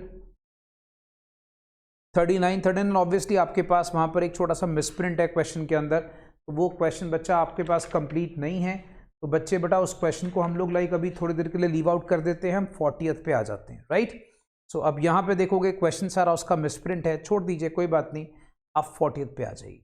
40th basically क्या है, the total cost function of इस, आपको ये कॉस्ट फंक्शन लिखा है, एक्स डिनोट करता है आउटपुट, आपको आउटपुट लगाना है अगर प्रॉफिट आपका मैक्सिमम है, अगर price function is given by this 450 minus 30x। आपको क्या लिखा है बच्चा कि आपका जो प्रॉफिट है वो आपका मैक्सिमम है, ओके। तो आप देखोगे बेटा कोई कंपनी है उसका टोटल कॉस्ट फंक्शन आपको लिखा है, एक्स डिनोट करता है आउटपुट, आपको आउटपुट लेवल निकालना है, इसमें प्रॉफिट आपका मैक्सिमम होगा अगर price function is given by 450 minus 30x। तो पहले हमारा काम क्या होगा बच्चा, हम एक बार जरा इस क्वेश्चन को यहां पर ध्यान से लिख लेते हैं। 40th एक बार प्लीज नोट डाउन कर लेते हैं बेटा, 10 प्लस 50x कॉस्ट फंक्शन हमें लिखा हुआ है 10 plus 50x, okay, minus 30x square, it's minus 30x square plus x cube by 3, ये सारे बच्चे चेक कर लीजिए, राइट। तो आप इसमें चेक करते हो भाई, हमारे पास जब ये कॉस्ट फंक्शन आती है आप सबसे पहला काम क्या करते हो, इसका आप निकालते हो डेरिवेटिव। तो 10 का तो हो जाएगा 0, 50x का हो जाएगा 50, 30x का बन जाएगा 60x, और ये आ जाएगा बच्चा 3x स्क्वायर बाय 3। तो आप जब इसको देखोगे बच्चा 50 minus 60x plus x square, तो मेरे पास ये आ जाता है x square minus 60x plus 50 is equal to 0। तो दोस्त ये मेरे पास पहला काम हो गया इसका डेरिवेटिव। अब डेरिवेटिव के थ्रू मैंने क्या करना है भाई, इसके बेसिकली x का वैल्यू पहले निकालना है, क्योंकि मुझे पहले x निकालना पड़ेगा तभी मेरा आंसर आएगा। याद रखिएगा पहले मुझे x को कैलकुलेट करना पड़ेगा तभी मेरा आंसर यहाँ पर पहुँचेगा। तो मेरे को क्या करना भाई साहब, पहले x square minus 60x plus 50 is equal to 0 कर दिया। अगर आप देखते हो बच्चा कि आपके पास जब इसके फैक्टर्स बना लो या जैसे मर्जी आप फॉर्मूला यूज करना चाहो फॉर्मूला यूज कर सकते हो, minus B that is minus 60 plus minus under root B square, B square is minus 60 का स्क्वायर माइनस 4ac, ये वाला फॉर्मूला यूज कर सकते हो डिस्क्रिमिनेंट का ओवर 2, राइट। तो इससे आपके पास x की वैल्यू आ जाएगी, x की वैल्यू क्या आती है बच्चा 60 प्लस माइनस, अगर आप यहां पे देखते हो बेटा तो 60 का स्क्वायर इज योर 3600,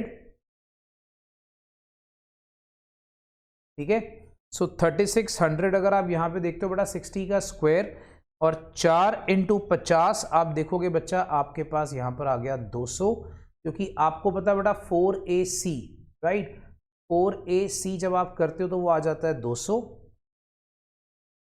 और अल्टीमेटली वैल्यू इज 2, राइट। तो हम लोग को पहले बच्चा कुछ खास नहीं, यहां पे अपने को पहले तो भाई सारा का सारा वैल्यू निकाल लेना है। 60x करके अपने पास आ गया 3x स्क्वायर, सारा डेरिवेटिव निकाल लिया। डेरिवेटिव निकालने के बाद आपके पास एक पर्टिकुलर इक्वेशन आ जाती है, इक्वेशन को सॉल्व कर लिया और आपने x की वैल्यू कैलकुलेट, राइट, x की वैल्यू कैलकुलेट कर ली। बच्चा क्वेश्चन 40 को एक बार प्लीज ध्यान से देख लीजिएगा बच्चा। क्वेश्चन 40 जो है अभी आपने जो करा है सारा का सारा, एक बार प्लीज बच्चा फोकस करके ध्यान से देख लेना। क्वेश्चन 40 को आपको ना यहाँ पर मैक्सिमम प्राइस, अगर प्राइस फंक्शन आपको लिखा है, पहली बार थोड़ा बच्चों को बता देता हूं बेटा, क्वेश्चन 40 में जो प्राइस फंक्शन आपको दिया हुआ है, प्राइस फंक्शन का मतलब होता है average revenue. Average revenue basically बच्चा आपके पास आता है, अगर बच्चे याद करें तो that is TR, total revenue divided by x.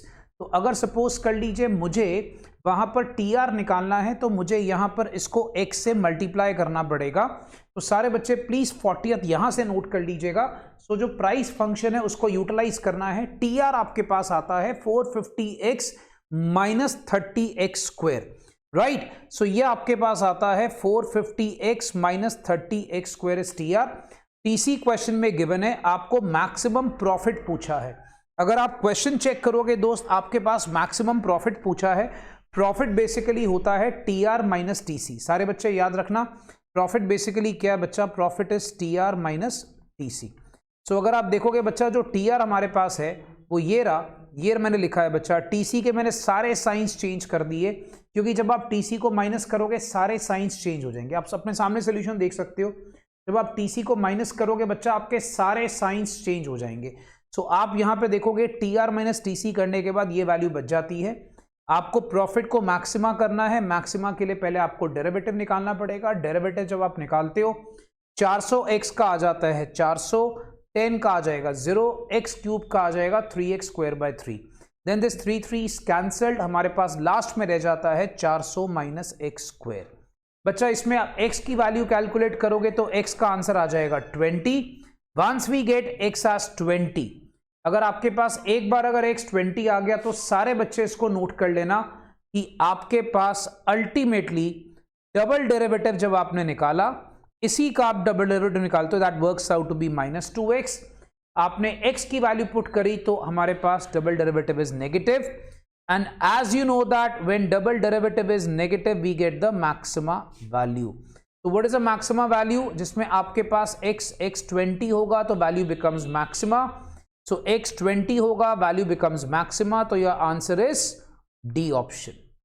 तो फ्रेंड्स अगर आप यहां पे चेक करते हो भाई, आपके पास यहां पर मैथ्स के सारे क्वेश्चंस मैंने आपको सॉल्व करके दे दिए हैं। फिर भी अगर मान लीजिए कि बच्चा चाहता होगा कि सर रीजनिंग या स्टैट्स के क्वेश्चंस करवाने हैं तो प्लीज आप बता दीजिएगा, मैं उसका भी आपको वीडियो बना के अपलोड कर दूंगा, राइट। चलिए guys, work hard, thank you very much, God bless you, all the best, bye bye.